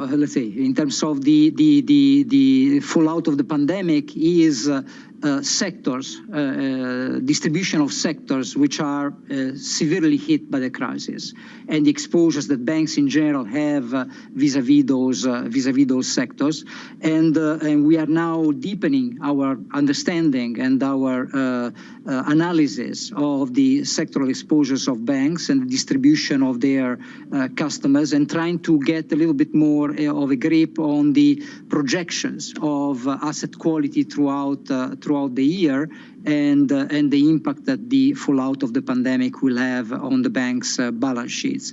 In terms of credit risk, also, let's say one area which has been high in our attention is the highly leveraged loan market. This is something on which we focus our attention already since 2017. We have issued guidance for banks to be particularly cautious, attentive, to have very robust risk management processes in this field. To be honest, we have not seen an extremely positive reaction from banks, so they still have expanded in that market. So that's an area in which we are focusing our attention more at the moment.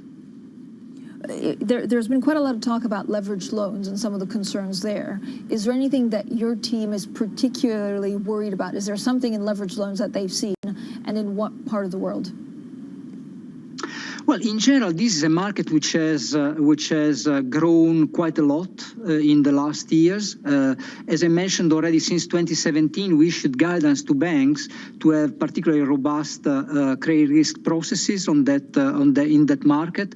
And we have identified highly leveraged exposures as those in which the leverage of the counterpart is more than the debt is more than 6 times the EBITDA of the counterpart. And we have been particularly careful on those loans which are covenant light, which do not have sufficient covenants. We have seen actually that the share of loans which are highly leveraged and low covenant light has not decreased. Actually, it has increased, and we have been a bit concerned. So we are focusing in these exposures, asking banks to let's say contain these type of exposures, and to have let's say a lot of attention also at board levels and in terms of robust risk management policies. So we are definitely becoming more focused on these type of exposures. But Mr. Madia, talk to me a little bit about the timeline. So when is the loan spike? As some of these government furloughs, some of these support and guarantees, come to expire, when's the crunch time this year for some of these bad loans to actually come to fruition, or for something ugly to happen in finance? Well, we have been quite forceful in telling banks that they should look through the government support measures, and especially the moratoria. So the moratoria, to some extent, are obscuring, are blinding banks in terms of visibility. They don't get any more messages in terms of deterioration of the asset quality of the counterparts from missing payments, delayed payments, and the like. But we argue since March last year that banks need to, get additional indicators and understand whether the quality of a customer is deteriorating, and they should be more, let's say, act more promptly in terms of reclassifying customers, in terms of identifying signals that they are unlikely to pay. We have not seen enough of that so far. We have been putting pressure on banks with 2 letters to CEOs in the course of 2020. We are now vetting the responses of banks to those letters, and we are asking them to be more prudent and act more early.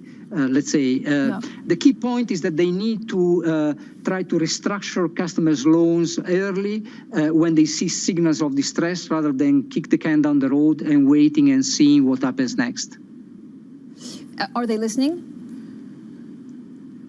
Well, of course, let's say, if we are concerned, it means that they are not listening enough so far. But as we have sent them 2 letters, we hope that now they will listen. Mr. Nguyen, when it comes to dividends, and I think you said this morning in your press conference that in general banks are complying with the dividend policy. Do you have any worries that that will stop the longer this drags on?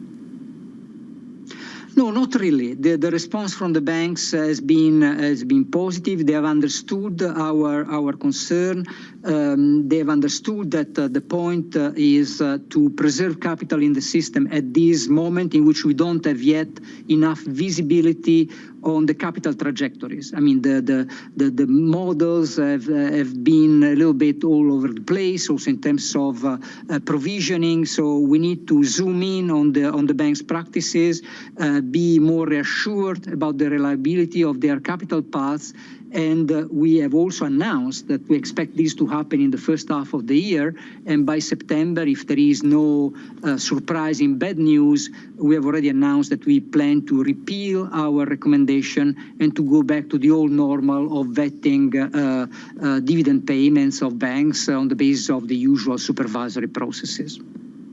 Thank you so much, as always, for your time. Andrea Enria, they're the chair of the Supervisory Board at the European Central Bank. Now, coming up, we'll have a lot more about some of the market movements, sometimes surprising, that we saw the last couple of days. The Reddit versus hedge fund battle continues as the short squeeze claims more victims. We discuss the fallout from the GameStop saga next. This is Bloomberg.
Climate change is the defining issue of our time, so we've redefined how we cover it. With clear data and rigorous journalism, we rise to the scale of the challenge to reveal the breadth of possibility. We look at stories from every angle to provoke debate, spotlight solutions, and make sense of the greatest crisis of our generation. Bloomberg Green, solutions for a changing climate. It is critically important that the markets stay open in this time as opposed to trying to take breaks in the middle. I think that that'll just push off the situation a little bit, but actually could create other pent-up issues if you do close the markets.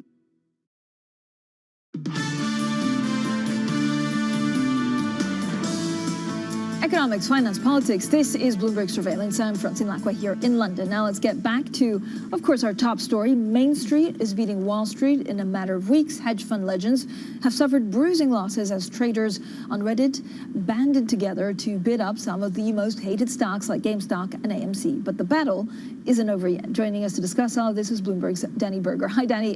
The story is absolutely incredible. What has the impact of these Reddit trades actually been on hedge funds so far?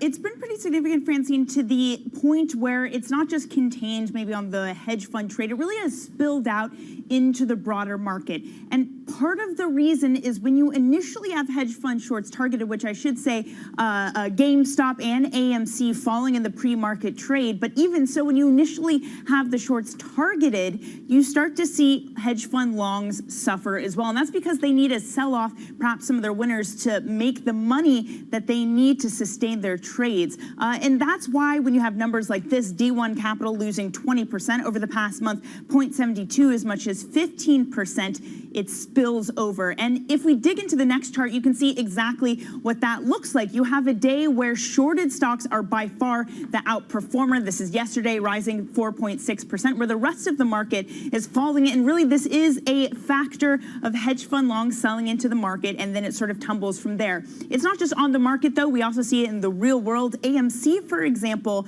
the impact on them, they were able to raise more money and now say they have enough funding to survive the next 6 weeks as the coronavirus keeps AMC theaters closed. Danny, how much longer could we see this battle going on? Francine, it certainly isn't over yet. And some of the sort of signals we have from that is that the call market for call options is still very strong. We saw a record number of calls traded yesterday. And you see this on the Reddit forums. You see them saying, okay, everyone double down, continue to buy GameStop. Don't listen to the media. They haven't bailed out on shorts. Let's keep buying and get those shorts squeezed. So there's certainly that mentality to some degree there, right? There is still high short interest in a lot of these names. But what could change things is regulation. Elizabeth Warren has spoken about it, but I should say she has framed it in the sort of light of hedge funds and private equity are maybe the ones we should be looking at, Francine. Danny, thank you so much. Danny Berger there with the very latest on the story that we will continue to watch very, very closely. Now, Bloomberg surveillance continues in the next hour. Tom Keene joins me out of New York. We'll have much more on GameStop. We'll have much more, of course, on some of these Reddit trades. We also look forward to Treasury. We speak to a couple of people, of course, on the spat in vaccines. And then we had a lot of earnings news. Markets a little bit lower. This is Bloomberg.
Another day of risk off across the financial markets. We bring you special coverage of all the price action and implications here on Bloomberg Television.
Global stocks fall. Concerns about valuations of vaccine rollout and the fallout of a frenzied retail trading drag equities into the red.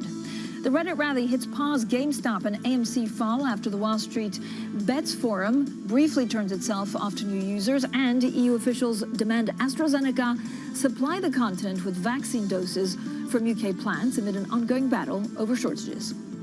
Well, good morning, everyone, and welcome to Bloomberg Surveillance. I'm Francine Lacqua here in London, Tom Keene in New York. Tom, the most important tweet I've seen is actually from someone that we both follow, saying it's amazing how finance Twitter is now an expert on something completely different. I think last week we were all virologists. Now we all know about the shorting squeezes and hedge funds. It's amazing what we're living through. Well, exactly. It is an amazing 2021, and you've got the good news of Apple yesterday and that. But Francine, what really struck me to the vaccine is you can't get a vaccine in Madrid, which just shocked me to see that on the cover of the New York Times this morning. And I really can't convey to those that are not that sophisticated, this issue of short selling and a large social gathering pushing against the shorts. Francine, this is a huge deal. We're going to cover it heavily this morning. It is a huge deal. Yeah, my husband even asked me about it at like 10 p.m. yesterday. On the vaccine shortage, Tom, it's amazing how the spat between the EU and AstraZeneca is getting ugly, ugly, ugly. Yeah, it's getting ugly. Francine, your husband asked you about it because your kids are on the couch day trading. The moment you walk out the door, they got the laptops opening. Tom, anything for peace and quiet in that household and free babysitting, even if it means day stock trading. Our Hezbollah admin over in Asia also had an important conversation with Hong Kong Chief Executive Carrie Lam, and she asked Carrie Lam about the relation between Hong Kong and the banks. I would love to see a stronger presence of the bank in Hong Kong. And I have been communicating with HSBC senior officials from time to time. And of course, I respect their decision. They are an international bank, but I tell them very categorically that there are huge prospects for the growth of the financial sector, the banking sector in this part of the world. Well, that was the Hong Kong Chief Executive Carrie Lam speaking to our anchor Hezbollah Amin, and we'll have plenty more throughout the day, Tom. It was really interesting. I mean, I heard snippets of it, and this is a huge deal. How they kind of keep the finance, the financial heavyweights on stand, but at the same time trying to put pressure on them. It's a little bit like a dance. It's like a chess match. It's like the 19th century. It's going to be fascinating to see. I mean, I don't have any strong guidance or wisdom or opinions other than our great Hong Kong team. But I'll tell you, Francine, these Western banks, how do they adjust to this new world? Yeah, we'll have plenty more on that throughout the day. Now let's get straight to the Bloomberg First Word News. Here's Ritika Gupta. Hi, Ritika. Morning, Francine, Tom. The Federal Reserve is nowhere close to ending its massive support for the U.S. economy. That was made clear by Fed Chair Jerome Powell. Fed policymakers left their benchmark rate unchanged, near zero, and Powell told reporters it would take some time for the Fed to reach the threshold for dialing back its bond buying program. In the span of 2 weeks, states in the U.S. West have seen the number of coronavirus cases go down by an average of 43%. That outstrips the decline in other regions. Improvements led California Governor Gavin Newsom to ease social distancing measures earlier this week, but that could lay the groundwork for infections to spike again. European Union and AstraZeneca are locked in a dispute over coronavirus vaccines. The drug maker refuses demands that it takes vaccine supplies from its British factories to increase doses going to the EU. Now, the root of the issue is AstraZeneca's decision to give the UK priority over the EU following a production glitch in Belgium. Global News 24 hours a day on air and at Bloomberg Quick Take, powered by more than 2,700 journalists and analysts in more than 120 countries. I'm Ritika Gupta. This is Bloomberg, Tom. Ritika Gupta, thank you so much. Let's do a data check. I'll try to keep with what we do, cross-asset analysis, GameStop, AMC, Build-A-Bear. No, futures negative 27, they get worse. Dow futures 133, sitting just above 30,000 on the level. John Farrell says, look at the VIX, 35.02 in from 37. That's a change from where we were, 23. We're out 14 big figures off of the carnage yesterday. There's the board. Francine, it demanded we put them. Oh, no, go back to the bring it back team. Let's sit on it for Francine. GameStop. There you go. You know what? I love this. There's a new word in the lexicon. It's Volmageddon. Okay, Yeah. and it's clear that demand for leverage volatility has hit a record high. So I was also looking at VIX, but I love that word, Tom, Volmageddon. Volmageddon. Volmageddon. Stocks Francine, are stumbling. Your youngest nailed AMC, and I'm sorry, the oldest was in Build-A-Bear. My deepest sympathies. That's my dated check for now. Yeah, I think they're still watching Sesame Street, but I'm sure there's a play. Tom, there's a play on Sesame Street, I'm sure of it, because it's kind of the old school. You know what, I heard millennials, or like actually I think probably my generation, it's like older millennials. That's what we can't now call ourselves. Look, overall, Tom, you said it all. It's all about VIX. You look at what's happening in the markets. It's amazing if you look at the news, which is earnings, valuations, trends on coronavirus and the fallout from this frenzied retail trade. I think it's probably quite difficult for the market now to make sense of all of it. And the dollar and all of this is rising. Very good. We begin our coverage in this hour and across all of the morning on this historic moment for global Wall Street with someone who has a wonderful synthesis of what's going on. Wall Street experience, global experience, and a sense of the financial system as well. Marcus Ashworth writes brilliant too often for Bloomberg Opinion. We're thrilled he could join us this morning. Marcus, the money question here is when it's done with the Reddit crew, and we're done with hedge funds that have been crushed by being over-shorting, et cetera, will this redound upon the global banking system? Will it fall back on the brokerage firms that we know? Hi, Tom. Well, firstly, it does make you realize after however many decades of experience that it's all pretty useless at the moment where you don't understand what on earth's going on. But, look, it's fascinating to see really smart sort of short-selling hedge funds who tend to be the most canny of the lot getting taught a lesson, and that is indeed a lesson for all of us. But I don't think this is systemic in the sense of worrying about banks. The only big stock that's really been affected so far is Nokia. And now we would consider that obviously very important for rollout to a communications kit, particularly with a Huawei issue. But it's just hit a new time high for last year. It's not really in the GameStop territory, but that's the only stock really it's been I would think of vague importance. Obviously, it's a very big part of the Helsinki Stock Exchange, nearly a 12th of it. But for banks, this is not where the play is going on. It's not important, I think, for the real systemic problems. However, it is for what it's done to liquidity, and particularly with the prime brokerages who service all the hedge funds, who have to provide the liquidity, the plumbing, should we say, the stock borrow, and that has caused obviously a real crunch, a real credit crunch here, whereby we've got people taking off a lot of positions. But Marcus, good morning. We spoke to Axel Weber, and he said, look, this doesn't really have a read across for the banks right now. We spoke to someone from the ECB that looks at actually some of the credit concerns and some of the loan concerns, and he says it's not really in their remit right now. If this snowballs, could it be a systemic problem? Could it actually touch or at least infect other parts of the financial world? I don't think so. I think, it would have done by now if it was. I think this is just small, techie stocks, interesting game stocks, whatever you want to call it, where people are picking up obvious shorts. It's not going into large cap stocks, bar the Nokia thing I mentioned. And therefore, I don't think it is an issue. But it is a system issue and how the plumbing works and how people can get liquidity. And that's what's, that's where the Fed might have to come in to provide a bit more liquidity. But we're not seeing hedge funds going properly bang yet. And then we're not seeing a dry up in liquidity, and that's where it starts getting important. The single distinctive feature, Marcus, T-1, T-2, T-3, is the idea of shorting stocks where the short interest is over 100%. Is that going to be the focus of legislation and regulation? Well, it's a very good point. I had this debate today. Do we relax regulation in the sense make it you don't have to declare your short for not for 2 weeks or a month or something? That would be the worst way of going, because in essence it's save our short sellers. What do? Do you make it that they have to declare their short? I think that would be very bad. Equally, the other way around, you have to you can't short more than X and Y, or you put regulations in. The trouble is that this is moving so fast. By the time the regulators get their act together, everyone's moved on and they're doing something different. Marcus, thank you so much. Way too short of visits. We start smart with Marcus Ashworth this morning with Bloomberg Opinion. We've got a lot more voices coming up. William Winters, Standard Charter, their Chief Executive Officer, Executive Director. This is someone who has seen this before, also spearheading the unique bank, the Standard Charter Bank. Bill Winters next. Futures at -23. Stay with us. This is Bloomberg.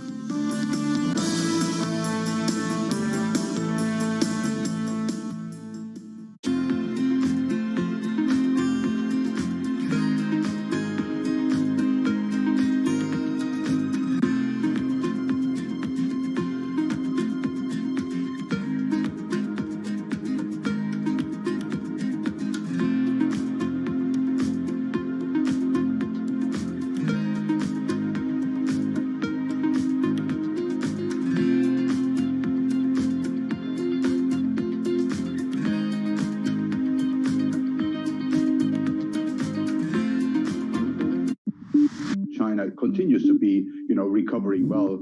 And with the opening up that was decided at the last 5-year plan, that is a golden opportunity for many international banks. So we'll look to double our footprint across IB and also wealth management and asset management in the 3 to 5 year time frame. Growth outlook structurally is very strong. But it does need to consolidate and allow time to help the share price appreciation to move more in sync with the growth. So China can avoid further decoupling if they stop these inappropriate actions. But at the moment, we really want to see the dust settle first on international relationships, on China's role in the global economy. I don't see a likelihood of a big change in the policy with the change of administrations.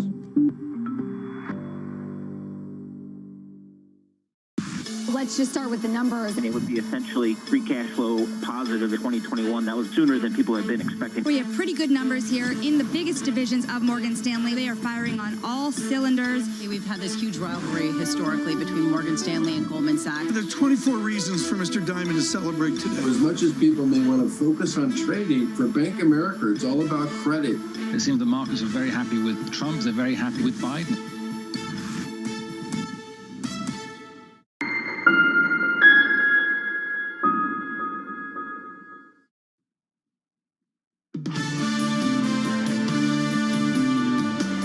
Bloomberg Surveillance. Good morning, everyone. Francine Lacroix in London. I'm Tom Keene in New York. Truly an interesting day on Wall Street. We're going to digress by that right now with futures -22, the VIX 34.44. We're going to look at carbon and some of the global climate initiatives here in a bit.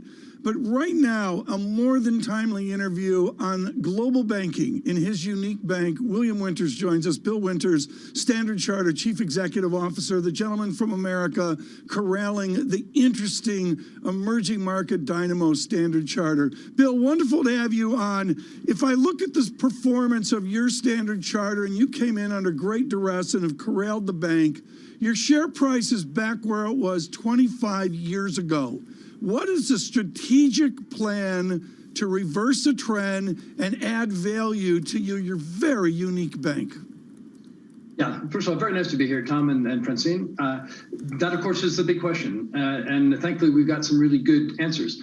So, 5 years ago, a bit over 5 years ago, when I arrived at Standard Chartered, we set about an mission first to clean it up, right, to secure the foundations, as we said. And we spent a couple of years doing that, I think, to great effect.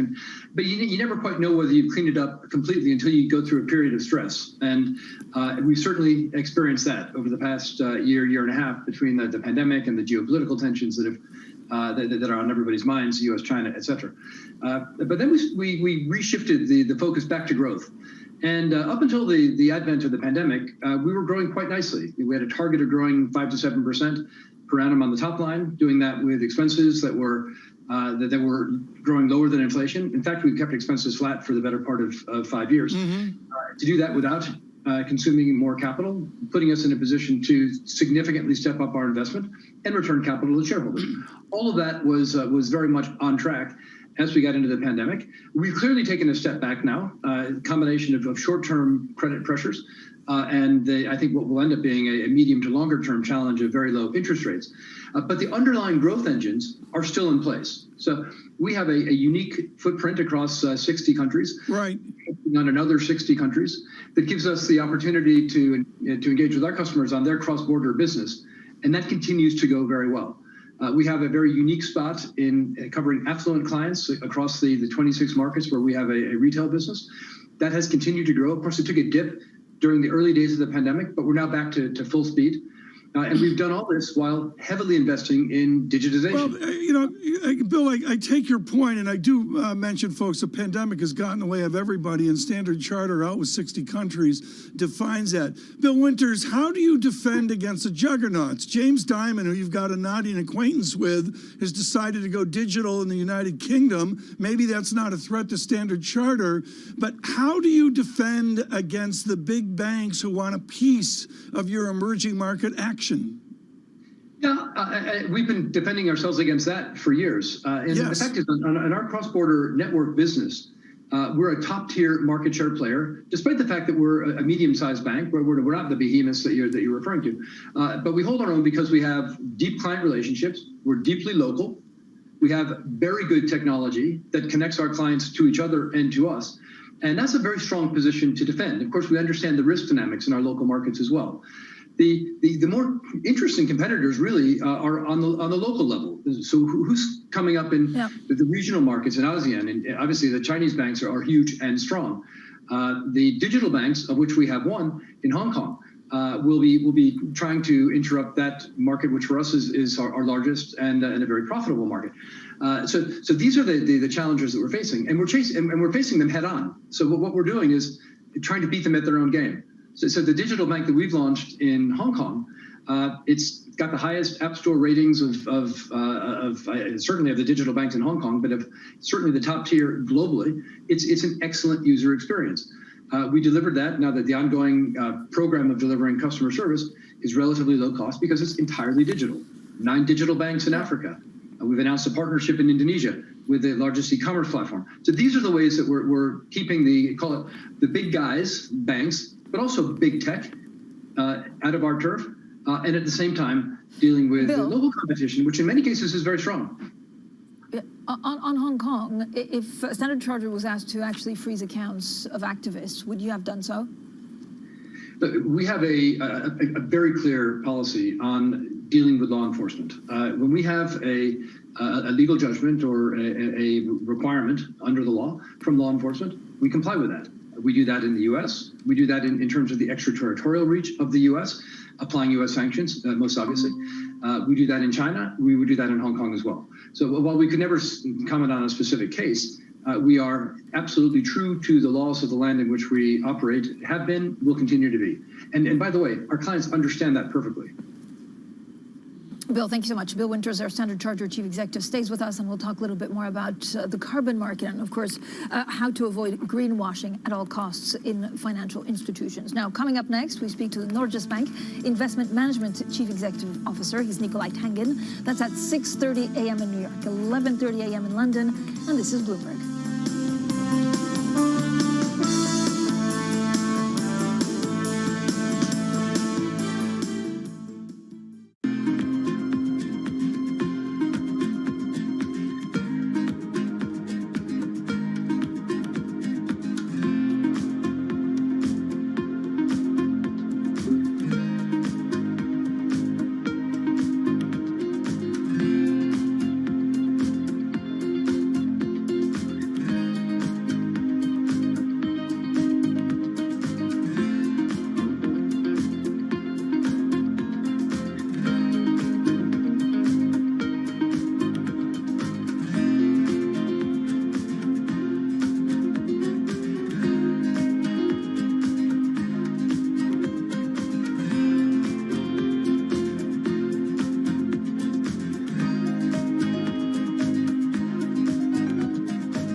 This is Bloomberg Best, your weekly review of the most important business news, analysis, and interviews from Bloomberg Television around the world. Ken Burns, welcome to Bloomberg Big Decisions. We have always been a mixture of things. We are always stronger for that mixture. Growth is a way to stay competitive, delight more and more consumers. Are you worried that people won't take the vaccine? We remain concerned about vaccine hesitancy. What is one word of advice you'll take with you? Learn how to listen. And that is certainly something that has served me well. Ankiti, where do you go from here? It's a huge market. It's a huge opportunity. I want to go 100x from here. Our philosophy is to partner where we can and stand apart when we should. Access the financial world on demand. Hear from leading economists, policymakers, and industry experts via live and on-demand webinars, only from Bloomberg. Start exploring to see what's moving the markets. Visit Bloomberg.com/webinars. This is the 1980s all over again, to make sure that we keep our hands firmly on the driving wheel. I do not see demand coming back to the pre-COVID level anywhere earlier than the end of 2022. If that happens and we see a demand recovery, then I think the market can absorb it.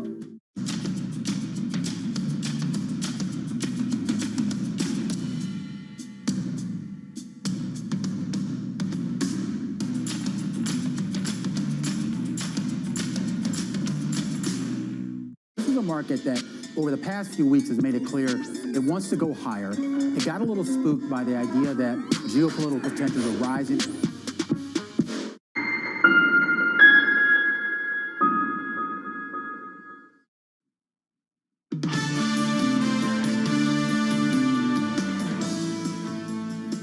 This is Bloomberg Surveillance. Tom and Francine from London and New York. Tom, we were having a good conversation about some of the concerns, or actually adaptation needed in banking models to deal with this new world. We're back with Bill Winter, Standard Chartered Chief Executive, who's still with us. Bill, I want to talk about the carbon markets in a second. But first, if you look at your ongoing transformation of the bank, how's it going? We heard that there were, more jobs lost, I think, this month. Are there any more coming?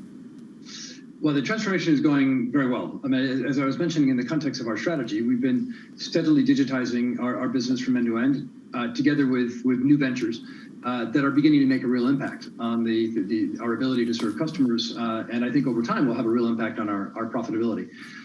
In fact, I think we're already seeing the early signs of that. We said last year that we would have no redundancies related to the pandemic. So no cost cutting in response to the obvious pressures on income that come from lower interest rates, et cetera. And we honored that commitment. We continue to honor that commitment. What we said as well, though, was that we would resume the ongoing transformation of the bank, which is as we digitize our business and automate our processes and continue to focus on these things where we can differentiate, there will be people whose jobs go away. Now, we've invested heavily in reskilling and retraining and then repotting people that have left. So we've had thousands of colleagues who have been able to move internally from one role to another, almost always requiring a new set of skills along the way. And we've had a few that have left at the end of last year and the early part of this year, and that's an ongoing process. But I would say this is ordinary course of business now for any company, where we got 100,000 full-time equivalent employees, and we're talking about 2 or 3% who are moving in and out of the firm on a regular basis as a result of the transformation. So I think I would put this into the ordinary course category. Bill, talk to me a little bit about climate change. So how can companies, or how can financial institutions actually make sure that corporates and companies, first of all, ensure that they're turning to the voluntary carbon market only after they've done everything to reduce their carbon emissions? Yeah, it's a really important question. And I remember talking to you, Francine, about this a year ago in Davos. And I know this is sort of, it's the Davos time, although a different format. I'm so excited about the way things are coming together right now. So you've got 1,500 companies now that have made commitments to get to net zero in terms of their own carbon emissions by 2050. Standard Chartered has been very clear. We will align precisely with that in terms of meeting the underlying Paris Accords. We've got huge efforts underway to say now, okay, well, what does that mean exactly? How are we going to measure what the emissions are, and how are we going to measure your process and your progress? So you've got things like the TCFD, which is setting out and constantly improving in terms of the transparency that we're all showing, and we will again be a leader this year, we believe, in terms of our own disclosures around our emissions. So you've got commitments are coming in, the metrics, the measures, the requirement for transparency from our stakeholders, from our owners, from our clients, from our employees, from our regulators, has also stepped up. So things are coming together to actually solve this problem. Yeah. And we know that the bulk of the improvement, the vast majority, has to come from companies improving their operations, right? Reducing their own emissions day to day. And we also know that won't be enough to get everybody to net zero. There are some emissions that simply can't be taken to zero. And that's where people will need to go in and into the carbon offset market and buy credits. So transfer some of their money into the hands of other people who can remove carbon from the environment. And that's underway. That's been the task force that I've been chairing that we launched yesterday. Yeah. In 30 seconds, again, how do you prevent corporates from using these carbon credits to actually do greenwashing? One, you make sure that the carbon credits are pristine. So a lot of the work that we've done is around setting the standards for what qualifies as a carbon credit, and then putting a governance framework on top of that to make sure that the standard setters themselves are continuously checked. But let's keep in mind, think of the number of people that are going to be watching this very, very closely that haven't watched in the past when there have been these incidents of greenwashing. You got the standard setters, the governance bodies who are overseeing, regulators. Yeah. You've got a market now. People are, there's somebody on the other side of those trades who's in a position to check. So I think the greenwashing problem, which is absolutely at the center of our focus of our work, can be dealt with. Bill, thanks so much. Bill Winters there, the Standard Chartered Chief Executive. And then tomorrow we continue that discussion with Mark Carney, COP26 Finance Advisor.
一个就是我们看中它的那个品牌吧，它品牌就是说东西比较干净嘛，然后比较方便的话，味道也还可以的话，我觉得我会考虑吧。外卖的话呢，也是一种方式，就是品种会多一点嘛，各有它的特点吧。这个车的话，目前我们是通过这个手机 APP 上，就手机扫码，然后微信和这个支付宝扫我们这个车上的这个二维码，大家就会进入到一个小程序的这个界面，然后呢就可以选购自己喜欢的商品，然后付款之后呢，这个柜门会自动打开。支付成功，请拉开右侧车门取货，并关紧柜门。然后我们会取餐，然后完了之后呢，就把餐这个柜门关上，然后整个购买的这个流程就会结束。柜门已打开，请取出货物并关好柜门。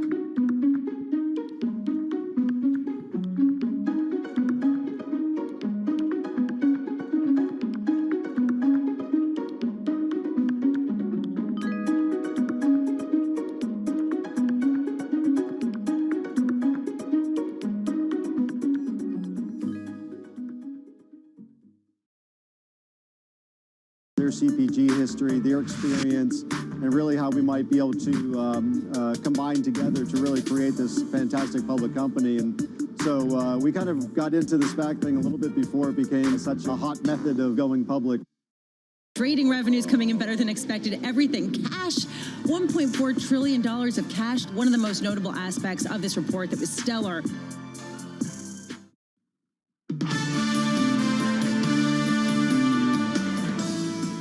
The economy is a long way from our employment and inflation goals, and it is likely to take some time for substantial further progress to be achieved. In terms of tapering, it's just premature. We just created the guidance. It's just too early to be talking about dates. It'll take quite a while to get to the numbers that the experts say are required to get to herd immunity. And we think it's going to be a struggle. The pandemic still provides considerable downside risks to the economy. I would add that we're, as I mentioned, a long way from a full recovery. Something like 9 million people remain unemployed as a consequence of the pandemic. That's as many people as lost their jobs at the peak of the global financial crisis and the Great Recession. Chairman Powell, having the press conference he wanted to have, Gina Smilak, the New York Times, had the first question, and she made it real simple. Chairman Powell, what do you think of GameStop? And he stopped the conversation and said, no, I'm not going to talk about it. President Biden, I don't know if he's looking at GameStop. He is looking at the nation's healthcare system, and as we've seen at 5 a.m. and now at 5:30 a.m. this Thursday, the president comes out with statements on the Affordable Care Act moving forward today in healthcare. We'll let you digest those. Special enrollment coming up February 15th. Let me do a data check now before Francine gets to our important conversation. It's real simple. More of what we saw yesterday. Futures at -12. The VIX comes in from that ugly 37 down to 33. We quote the Swiss franc, Euro Swiss, 107.750 when Dr. Hildenbrand's on with us. And I do want to mention these stocks of notoriety right now, they are all buttressed up long,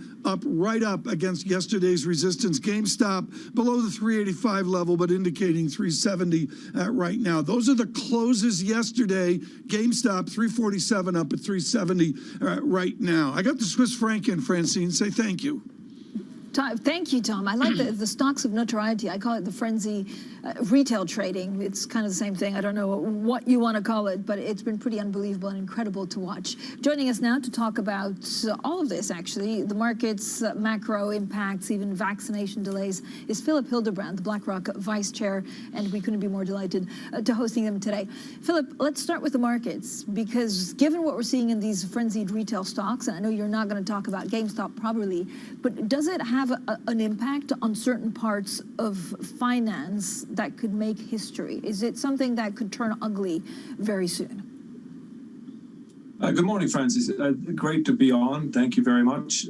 Whenever you have events like yesterday, you have to kind of step back and ask yourself, is there a fundamental reassessment of the market outlook? And I would say at this point, probably not. The biggest risk right now remains the pandemic. The vaccine administration is going to be the key question. Of course, we have corners, pockets of frothiness in the market. You can see that very clearly. When you look at some of these intraday moves, we've had some of the most extraordinary short covering that we've seen ever yesterday. But then again, to me, that's not surprising when you think about how much liquidity is in the system, how much policy has fueled asset prices in recent weeks and months. So to me, this looks like pockets of frothiness, some irrationality, undoubtedly, some nonsense, undoubtedly. But at this stage, I don't really see a cause for a fundamental reassessment of the market outlook, which continues to be driven primarily, I would say, by how much cumulative activity loss we'll have at the end of the day. And that, of course, is a direct function of how the vaccine administration is going to turn out over the next couple of weeks and months. Philip, could this actually infect investor anxiety at large? Could it go on to that? Could it become that?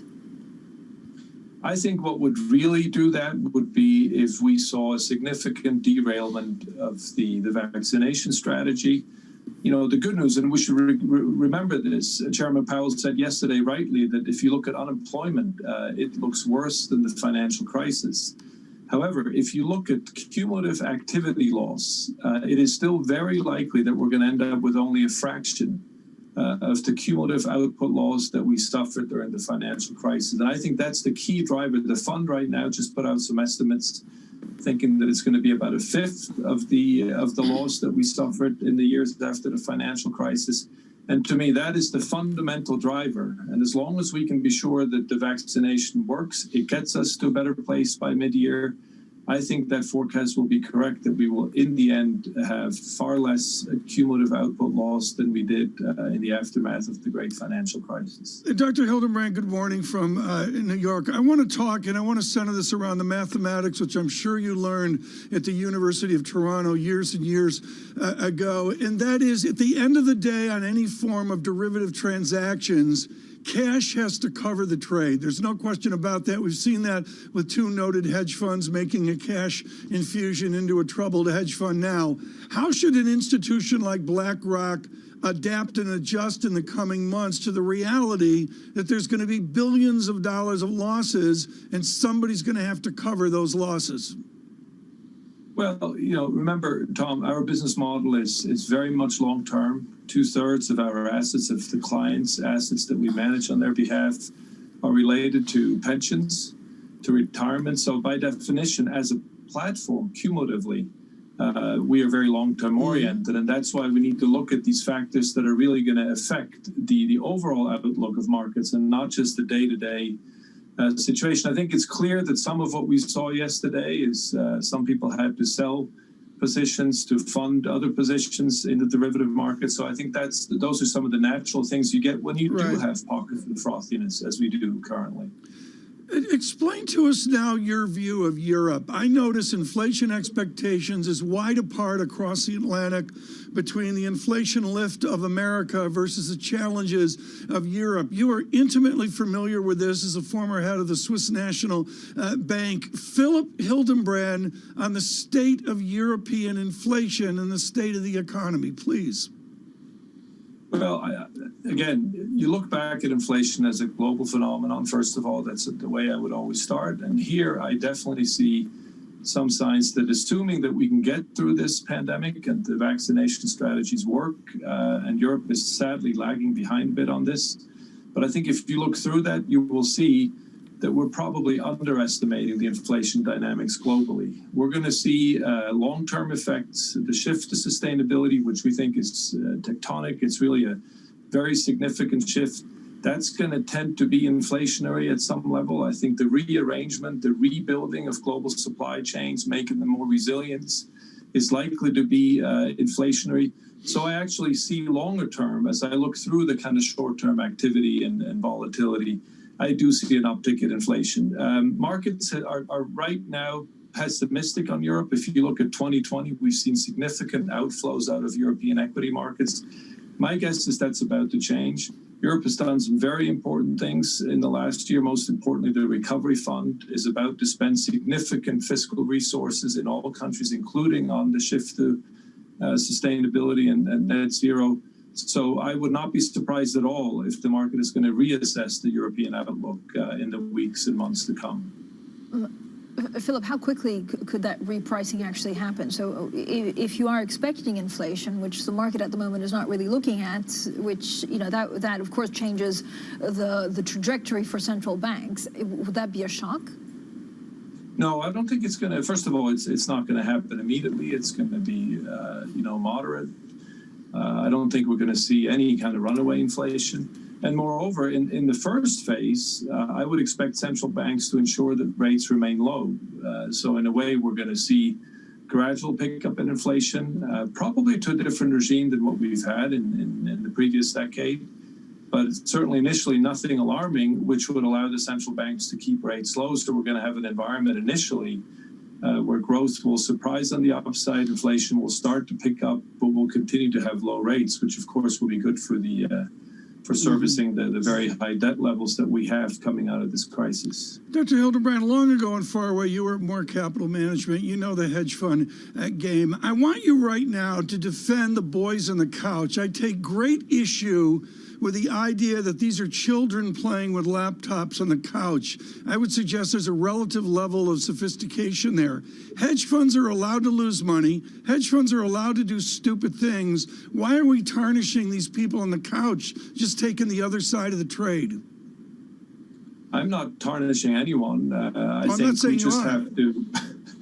I think we just have to recognize that technology is changing everything, as we've really, all of us have experienced these last few months, and it's changing the way people invest and trade. And the regulatory system, the oversight system is lagging behind. That's going to create volatility, which is exactly what we saw yesterday. I think the key, Tom, at a time like this, you have to step back as a long-term investor and think about, has anything changed fundamentally, and what's the biggest risk? And I would say right now the biggest risk remains the pandemic and the vaccination efforts. Talking about big shifts, will London remain the financial global capital that it's been post-Brexit? It will remain a very important financial capital. I'm convinced London has extraordinary resilience. The country has resilience. It'll bounce back, but we should not expect things not to change. Again, I mentioned some of the very significant steps in Europe. I think this crisis has reinforced the willingness, the will, frankly, to consolidate Europe. And I would certainly expect to see that some of the European-oriented activities in finance will inevitably shift to the continent. That's an inevitable consequence of Brexit. But we will continue to see the UK be a very important financial center. I have no doubt about that at all. Thank you so much, Philip Hildebrand, the BlackRock Vice Chair, joining us today. Now, coming up, we have we continue looking at some of the market movements. We look, of course, at GameStop and whether there's something more significant to it. Tom calls them the boys on the couch. We'll see whether Ann Richards, the Fidelity Chief Executive, agrees with that. This is Bloomberg.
And click on it, we make money. But now there's a big difference compared to other search engines. We use the money to plant trees all over the world where they are needed most.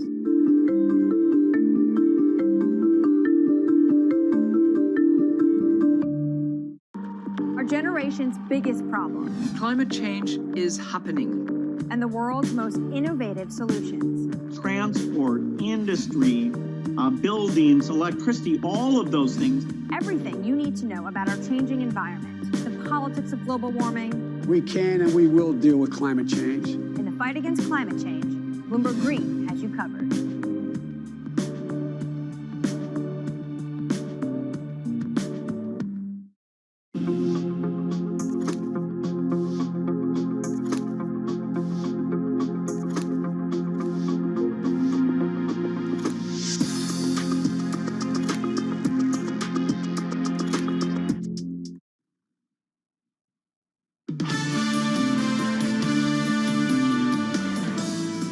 It's really been the printing of money by the central bank and the distribution by the government that's financed a lot of the activity. It just reflects the liquidity that exists and the new players in the markets. You know, historically, it's indicative of a bubble type environment, but, you know, it can go for a long time. I think that but when you look at the underlying root causes of it, it really is the transition of monetary policies to the printing of money.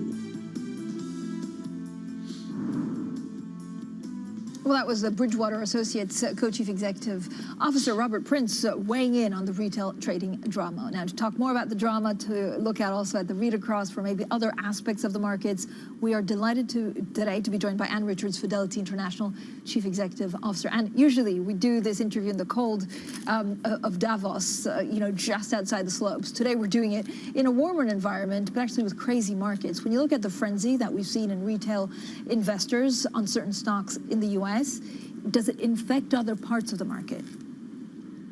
Look, I think you are seeing pockets of frothiness come through in other parts of the market. I mean, we saw the Bitcoin frenzy. Bitcoin peaked a month or so ago. So you are definitely seeing pockets of that. But the thing I think that's most fascinating about what you've seen with the GameStop and others that have been happening over the last few days is the unintended consequences of a combination of the transparency that came out after the GFC in terms of, on the short side, much more transparency on the short side, because of course in the financial crisis it was very much the same kind of approach that the hedge funds used in order to sometimes put the other side of the trade on with some of the struggling banks. And I think it's kind of interesting that that combination of technology changing, sure, the simulation checks going through and allowing people then to trade on a retail, all that enabling with that unintended consequence, which has meant that things have happened in markets that no regulators expected. And I think probably at some moment they're going to have to respond to that. So it's really fascinating how these things come together in unexpected ways. Do you think, Anne, that regulators will start looking at it before it snowballs into something else, or does it have potential to snowball into something else? Well, I think if you're a regulator looking at it at the moment, if this were professional investors that were coming together in the same way to go after certain positions, you'd probably be looking and askance at it. Given that it's not that it's a bunch of individuals, it's not clear that the current regulatory framework actually works or applies in that situation. The thing that they could do very, very quickly is remove the transparency on where the big shorts are, because that seems to be the trigger. But then, of course, that takes away from that market transparency, which everybody wanted to put in place after the financial crisis. So I think there will be a lot of regulators around the world scratching their heads to figure out what actually is the right answer here. And I don't think that the right answer is that straightforward or clear. So it might just be something that people have to be more mindful about when you get those very crowded short trades. And I think you will see fewer crowded short trades. Anne Richards with us. We're going to pause, folks. We've got video from Madrid. This is the center point for the vaccines worldwide. Moments ago, the woman leaving, getting the shot. They're waiting for the next one in Madrid. Madrid will be out of vaccines today in Spain. Catalonia appearing to be next. As Francine mentioned, it is a year up on vaccination in disarray. We continue with Anne Richards of Fidelity. Anne, I want to go back to your electrical engineering at Edinburgh. I'm not going to mince words about it. Math wins here. We've got a gamma vortex. We've got gamma trades. We don't want to bore people with the dynamics. But the slew rates of this new technology, to use a phrase you knew in engineering, the slew rates of the financial system and the derivative markets, how will they fall back on conservative investors like you? We carry on with what we've always tried to figure out, which is how you balance the fundamentals and the underlying dynamics within individual companies, and nonetheless consider how the momentum is playing out. And any professional investor is looking at that combination of and trade-off between value and momentum in any kind of active management of a portfolio. And I think what we've got here, it's very intense, it's very, very focused, but actually it doesn't really change the underlying fundamentals that are going on within the market. And that is much more about how we're seeing, I think, the changing relationship between monetary policy and fiscal policy, and how we see much more shaping of monetary policy now to thinking about the impact on the real economy. And effectively, passing the buck to the fiscal side of things. Let me ask you the question. I would have been rude and asked Chairman Powell yesterday. Maybe I'll get an answer out of you. I would have been shown the door by Jay Powell. Ann Richards, can we look at the new viscosity of the global financial system is just too much money from massive global accommodation? Well, I don't think it is. I mean, I think when you see that we've not yet seen the natural endpoint of the expansion of the central bank balance sheet. We've talked about this many times here before, and you're continuing to see that ability of the central bank balance sheet to ask us that great big sump in the middle. I think what we are, the big mindset shift we're seeing in monetary policy, and I think that came through from the Fed last night, is that debt sustainability is right at the heart of the thinking on monetary policy. And that is why you are, for example, seeing bonds increasingly less defensive in equity market sell-offs. You are seeing a changing dynamic in that sort of defensiveness play. So I think we're seeing a very different approach to monetary policy, which has not been yet made entirely explicit, but is increasingly becoming explicit. What do I mean? I mean that inflation is no longer the be-all and end-all, and managing inflation of central bank policy. I think debt sustainability is debt serviceability is taking over from that. And that really changes some of the dynamics, but we have not yet seen the natural endpoint of where central bank balance sheets can go to. And that experiment we are living through. So what does that mean in terms of market correction? And when does the market actually latch on that? And therefore, if the narrative changes, do markets change with it?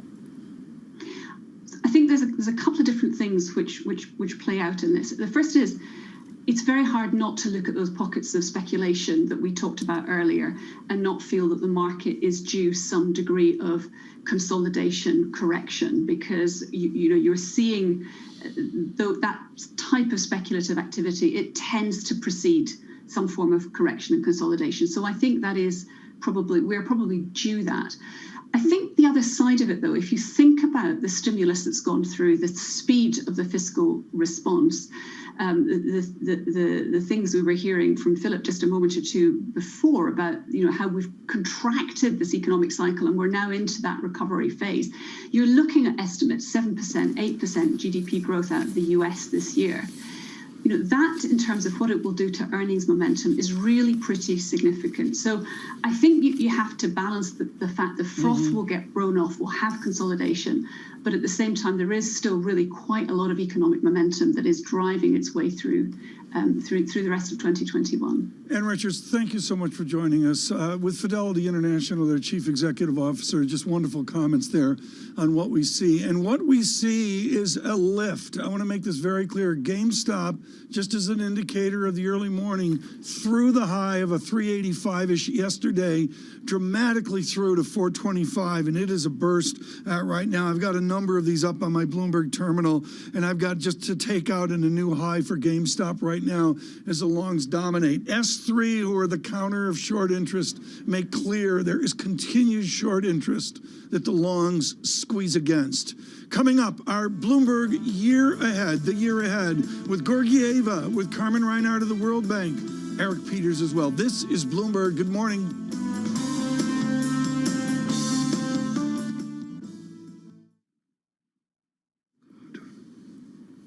And thank you so much. That was wonderful. Thank you so much for...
focusing on is not so much what goes inside the cars of the future.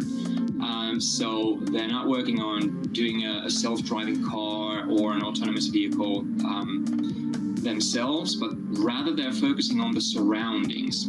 So everything that's going to go on outside the vehicle in the future. So that's sensors, cameras, radars that are embedded into roads, street signs, traffic lights, bus stops.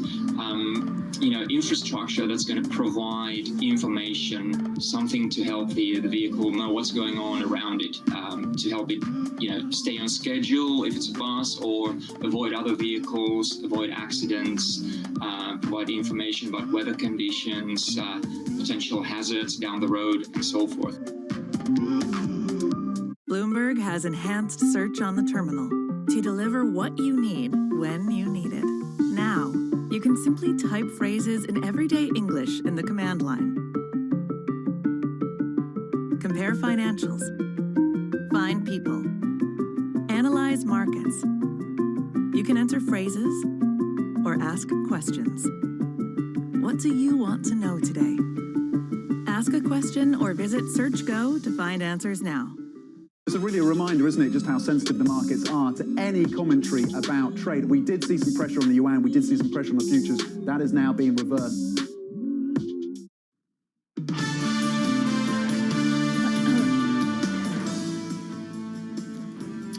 This is Bloomberg Surveillance. Tom Francine from London and New York. Tom, a lot of focus, of course, on what's happening with the markets related to GameStop. I know we look at volatility, we call it, Volmageddon, or whatever new phrase is to show some of the angst that we're seeing out there.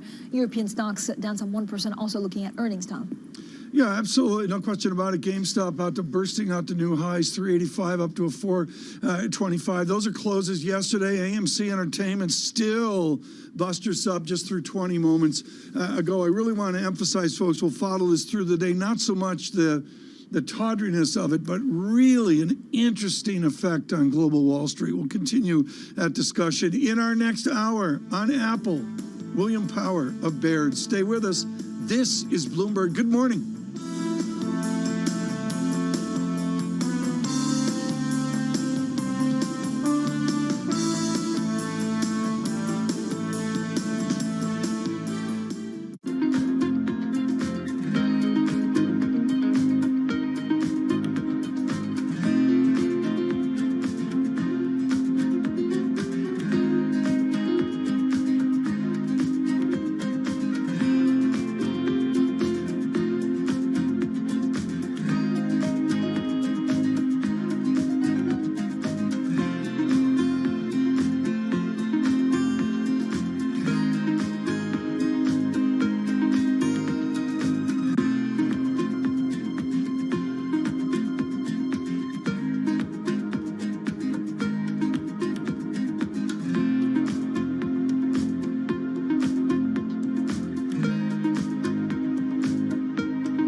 this morning, the long and short of it is the longs are winning, and GameStop at 455 right now says that. Selected amazing hedge funds clobbered by the boys of Reddit. It's Thursday. Be careful out there. What will or can or should Chairman Gensler do? Speaking of Chairman Powell has never been in a GameStop store. He will not join the blame game. And vaccination fail. You could not be vaccinated in Madrid. Catalonia is next. One EU official says, quote, "We reject the logic of first come, first serve. Tell that to Israel, Britain, and the U.S." Good morning, everyone. Bloomberg Surveillance, your GameStop Central. Francine Lacroix and Tom Keene. You know, I make jokes about it, Francine, but I'm telling you, it is a moonshot. As of 20 years ago, GameStop steps right in. S3, who calculates the short interest daily and even tick by tick, still sees 130-some% short interest in GameStop, and that means they are ready to be squeezed. Yeah, Tom, this could also have, you know, wider market repercussions. I know that you're looking at the exactly what's going on with GameStop. There are a number of other also companies that we're looking at. Tootsie Roll, I think, was one of them yesterday. So we'll see what happens today. It's certainly been a pretty impressive couple of days. That chart, yesterday's chart of GameStop, we'll get out the correct share here in a moment. $470, a new high on GameStop right now. AMC as well, showing a 20 level. It continues this morning. I guess that was the right intraday chart. It was a 3-day chart and a little bit out of the melt up that we are seeing right now. Let's have our first word news in New York City. Here's Ritika Gupta. Thanks, Tom. The Federal Reserve is nowhere close to ending its massive support for the U.S. economy. That was made clear by Fed Chair Jerome Powell. Fed policymakers left their benchmark rate unchanged near zero, and Powell told reporters it would take some time for the Fed to reach the threshold for dialing back its bond buying program.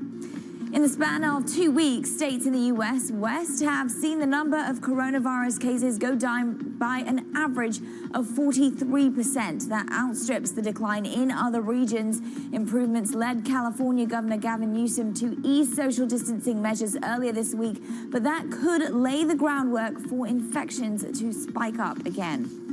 The European Union and AstraZeneca are locked in a dispute over coronavirus vaccines. The drug maker refuses demands that it takes vaccine supplies from its British factories to increase doses going to the EU. The root of the issue here is AstraZeneca's decision to give the UK priority over the EU following a production glitch in Belgium. Global news 24 hours a day on air and at Bloomberg Quick Take, powered by more than 2,700 journalists and analysts in more than 120 countries. I'm Ritika Gupta. This is Bloomberg, Tom. Ritika, thanks so much. Let me do a traditional data check right now. You deserve that from Bloomberg Surveillance always. Futures continue negative, negative 18. Dow futures negative 50. The VIX was 37. It comes into 33.57. That's really worth watching to see the knock-on effect of what we see over to the major market. I don't get much love in oil or in gold. The foreign exchange market, we may get, the fixed income market, we're going to get to a 0.99 on the 10-year yield. Chairman Powell not doing much movement there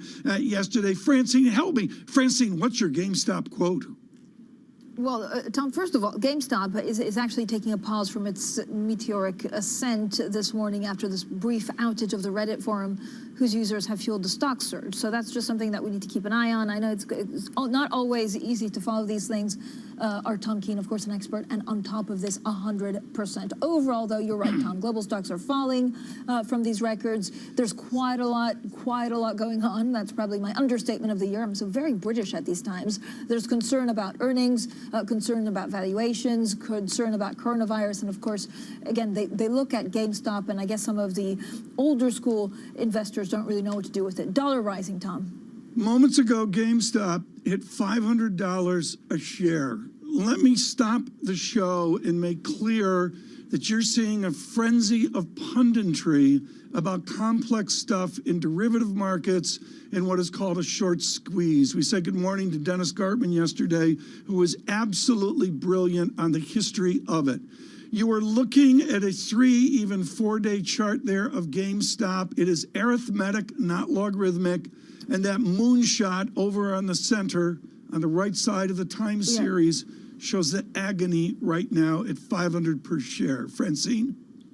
Yeah, Tom, very quickly, you're right. I mean, it fell 6.5 and then it surged. Let's just put this in context. I mean, I say it and I still can't quite believe it. The stock has advanced more than 1,700% since the beginning of the year. Let us look at some of the voices. Well, let us look, Francine, at some of the voices this moment of Wall Street. This was a very, very risky short to begin with. I would characterize the market as, a bullion bubble. Markets all around the world wobble on the back of an army of retail investors. Does that sound stable, sustainable, or sane? Ultimately, if you put your own money in a transaction, it might express some emotion, but at the end of the day, you're going to be facing the likelihood of either a profit or a loss. So these are serious transactions. This is flipping houses, from 2005 on steroids in 2021. If you go skating on the thin ice of investing, don't be surprised when you fall in. We basically have some tools that track changes in chatter on social media. We think that there's something unusual or, even worse, nefarious going on. We can halt the stock and then we will contact the company, make sure there's no news. We're seeing sort of you might call it the revenge of the retail investor. I don't think we should necessarily assume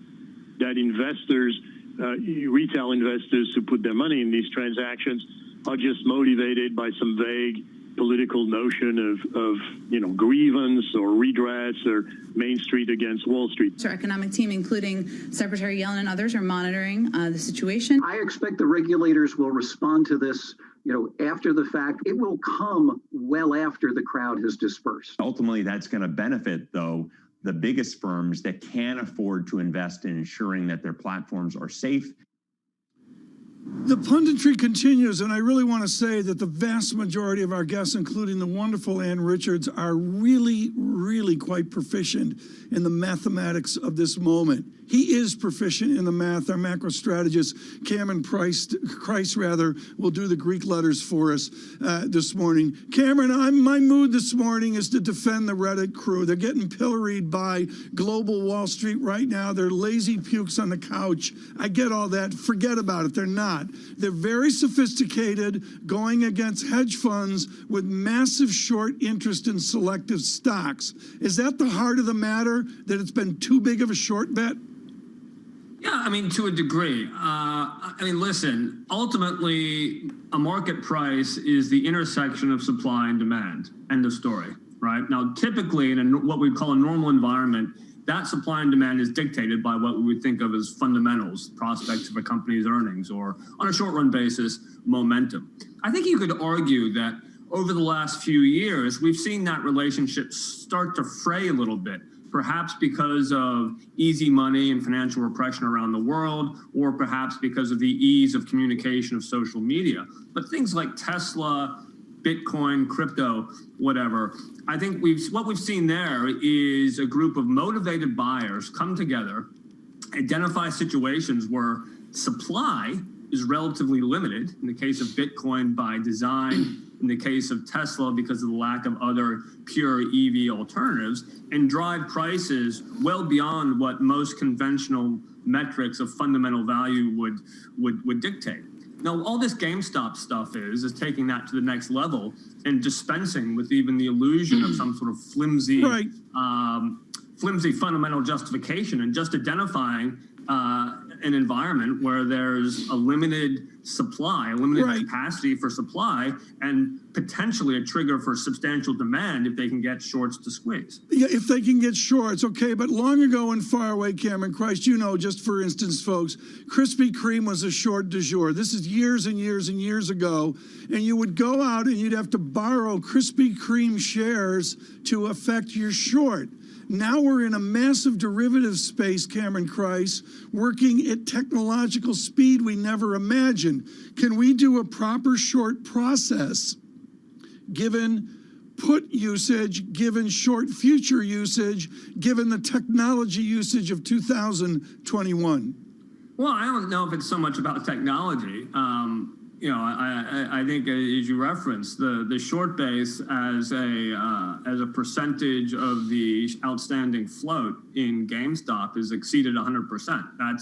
That doesn't matter whether you borrowed it online through some great app, or whether you rang Mikey the bookie in 1975. If you have a short base that exceeds the entire float of the company's stock, that sets up a vulnerable situation. But I mean, let's not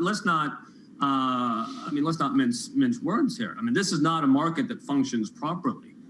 These sorts of behaviors where positioning is the only fundamental that matters typically come during market corrections, fine. But moves of this magnitude, dislocations of this magnitude, really are only associated with sort of financial crises.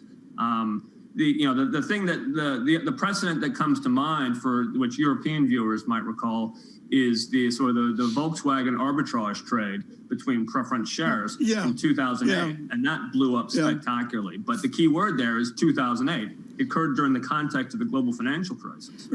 Francine, I just want to mention that Mikey the Bookie will be on with John Farrell at 9 a.m. this morning. I was going to say about Mikey the Bookie. You stole the words out of my mouth, Tom. Cameron, is this, I mean, what are you saying? That this is like something that we could see more of?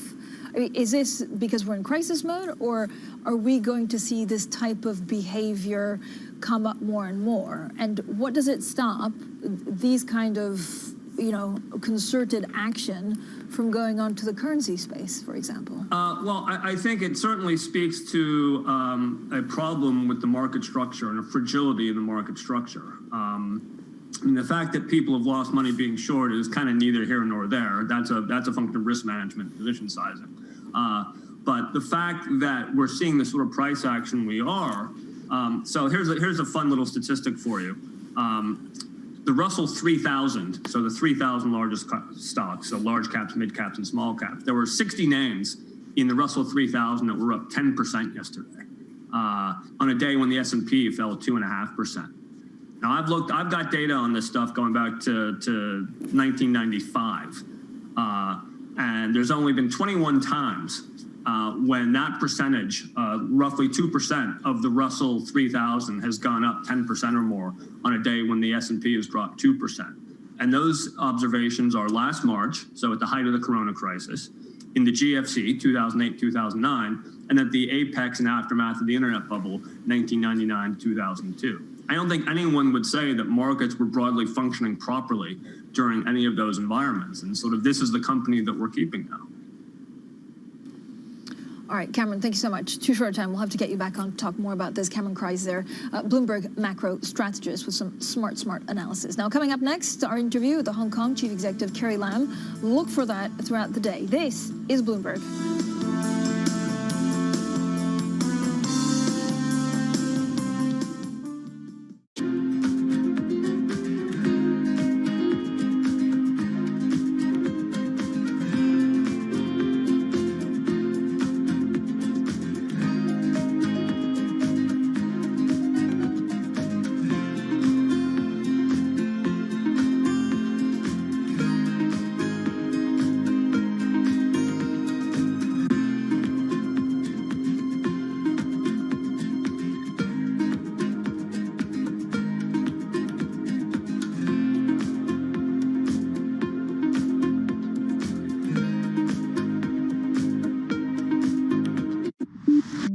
Continues to be, recovering well.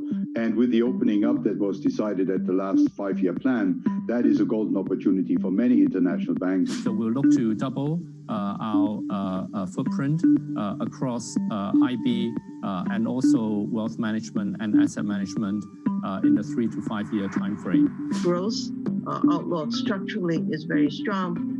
But it does need to consolidate and allow time to help the share price appreciation to move more in sync with the growth. So China can avoid further decoupling if they stop these inappropriate actions. But at the moment, we really want to see the dust settle first on international relationships, on China's role in the global economy. I don't see a likelihood of a big change in the policy with the change of administrations.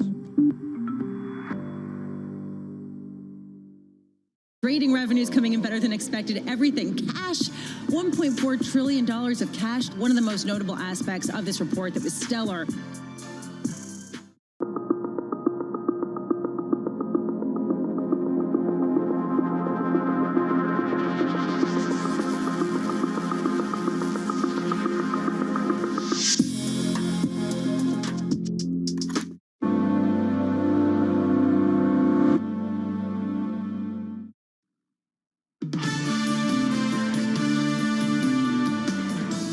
Surveillance. Good morning, everyone. We digress right now away from here. I'm not quite sure where GameStop is. We need to quote that. We've got a wonderful bug. Look at the screen here this morning on Bloomberg Television, 435 on GameStop right now. AMC buttressed up near 20.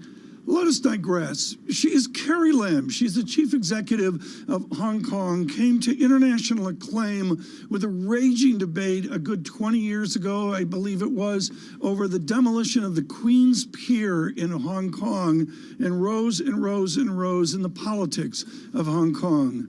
Our host, Linda Amin, gets an update from Carrie Lam. There are no conflicting rules. I think the financial institutions have found it difficult because of arbitrary decisions made by the foreign governments, especially the U.S. administration. Just a month ago, they were under serious worry and threat about this sanction of individual officers. And if they continue to provide those sanctioned individuals with banking services, then they will be penalized. And just a couple of days ago, the head of the HSBC has been grilled in the UK Parliament for complying with a piece of legislation and actions taken by the enforcement authorities in Hong Kong. So Hong Kong is very proud of our rule of law, so everything is done in accordance with the law. Whereas what we have seen in other jurisdictions are pretty arbitrary decisions, very much driven by a political agenda. So one would ask which type of financial center one would like to be in. That is very clear rules, level playing field, and law-abiding bodies and government, or something which is very politically driven. Let's pick up on HSBC. Questions now being asked if HSBC should split off its China operations. What are your expectations of HSBC, which is pretty much a bank with really deep roots in Hong Kong? Yes, HSBC is very strong in Hong Kong and has been a very important part of our financial industry. It is a banknote issuing company and has taken a very wide interest in Hong Kong, especially as we now go into the Greater Bay Area. Okay, so of course I would love to see a stronger presence of the bank in Hong Kong, and I have been communicating with HSBC senior officials from time to time. And of course, I respect their decision. They are an international bank, but I tell them very categorically that there are huge prospects for the growth of the financial sector, the banking sector in this part of the world. Do you see China taking action against banks in Hong Kong that comply with U.S. sanctions? No indication whatsoever, because as long as the banks are doing their job and as long as they are being fair, I don't see why the Central People's Government would take that sort of action. A delicate conversation. Carrie Lam of Hong Kong with our host, Linda Amin. Moments ago, we heard that discussion. Coming up as well, Bloomberg's The Year Ahead. The International Monetary Fund Managing Director, Kristalina Georgieva, piercing on the pandemic. Carmen Reinhardt looking for a pandemic depression at the World Bank. And Eric Peters will join as well from Oak River. This is Bloomberg. Good morning.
animals across the globe are dying by alarming rates.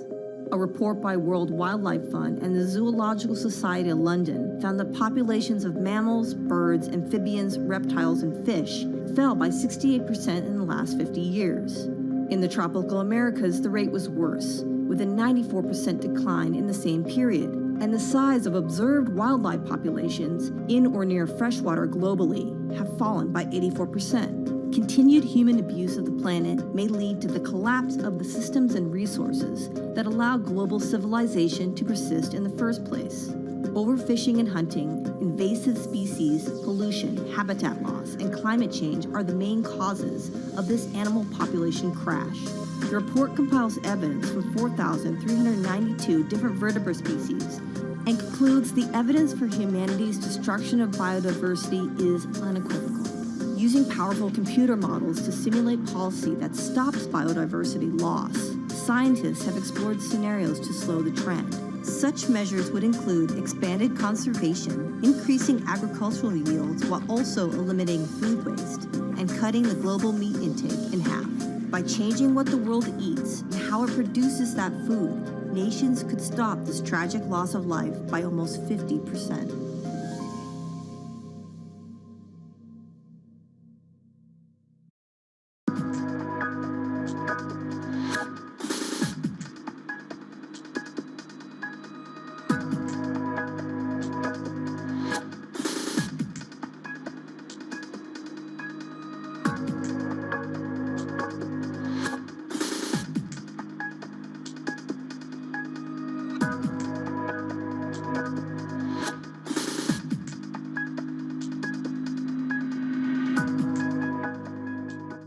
I think what we've seen during this period of time is that communicating via video is not a fad. We are using it in all aspects of our lives, for work, for learning, for communicating, for staying in touch.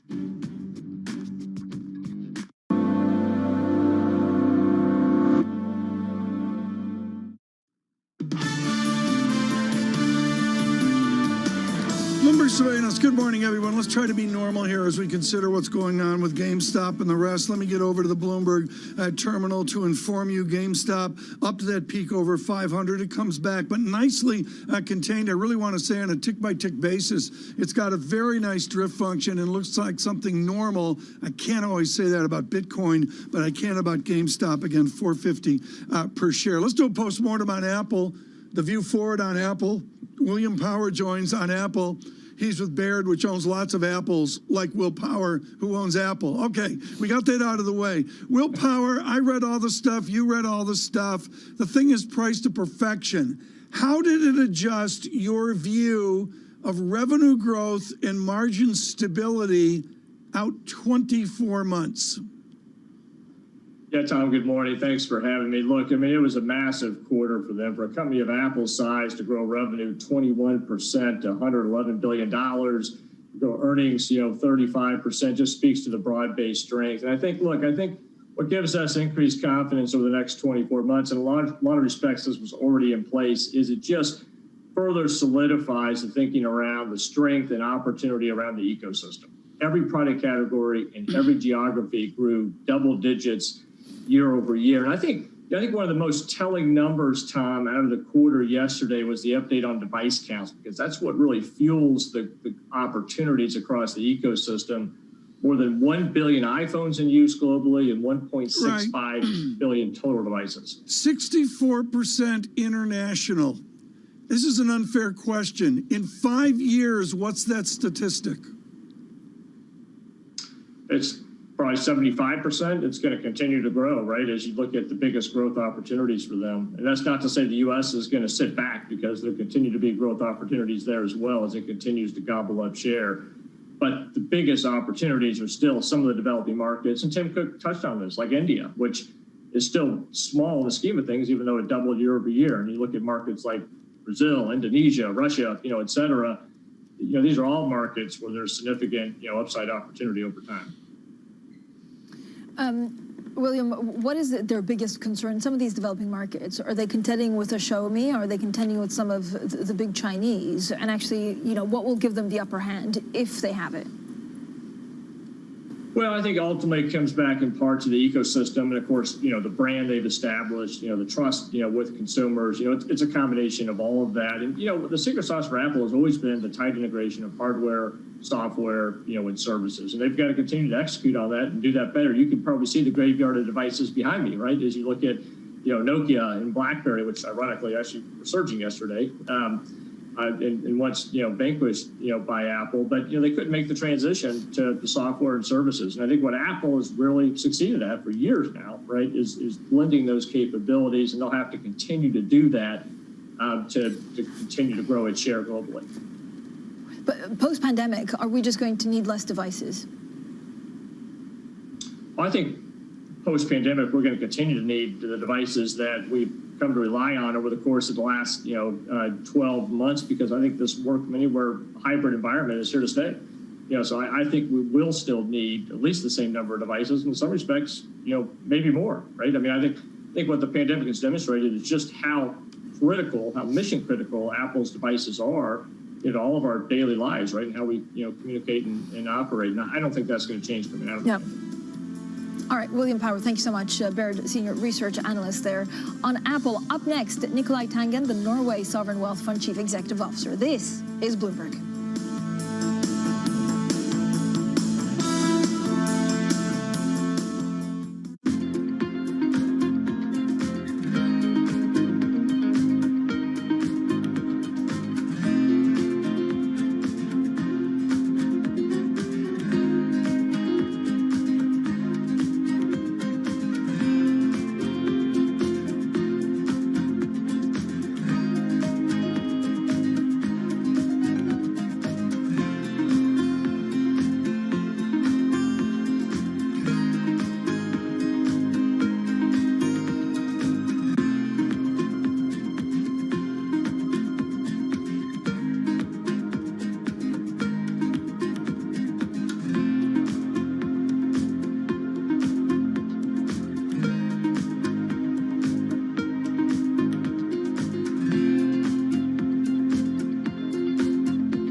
That was either illegal or caused disruption. This was really political satire, kind of writ large, and it was all about actually trying to get to the man himself and make him see how we see him. And in order to do that, we knew it had to be big and it had to be colourful and it had to be somewhere where everybody could see it. It's important because we didn't just do this for attention. This was actually about making a serious point, which is that the majority of people in this country do reject the politics that Donald Trump represents.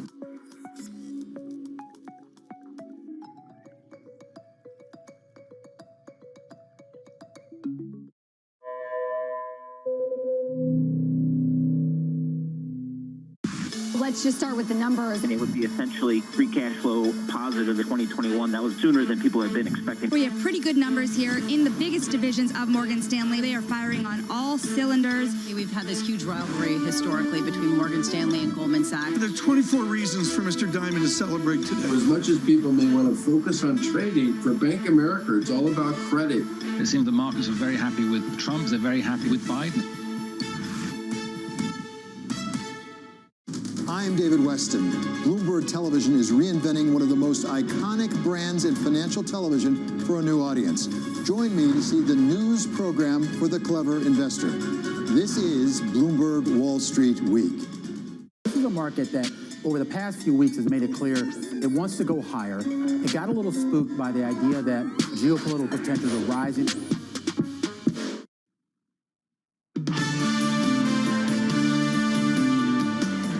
This is Bloomberg Surveillance. I'm Rizky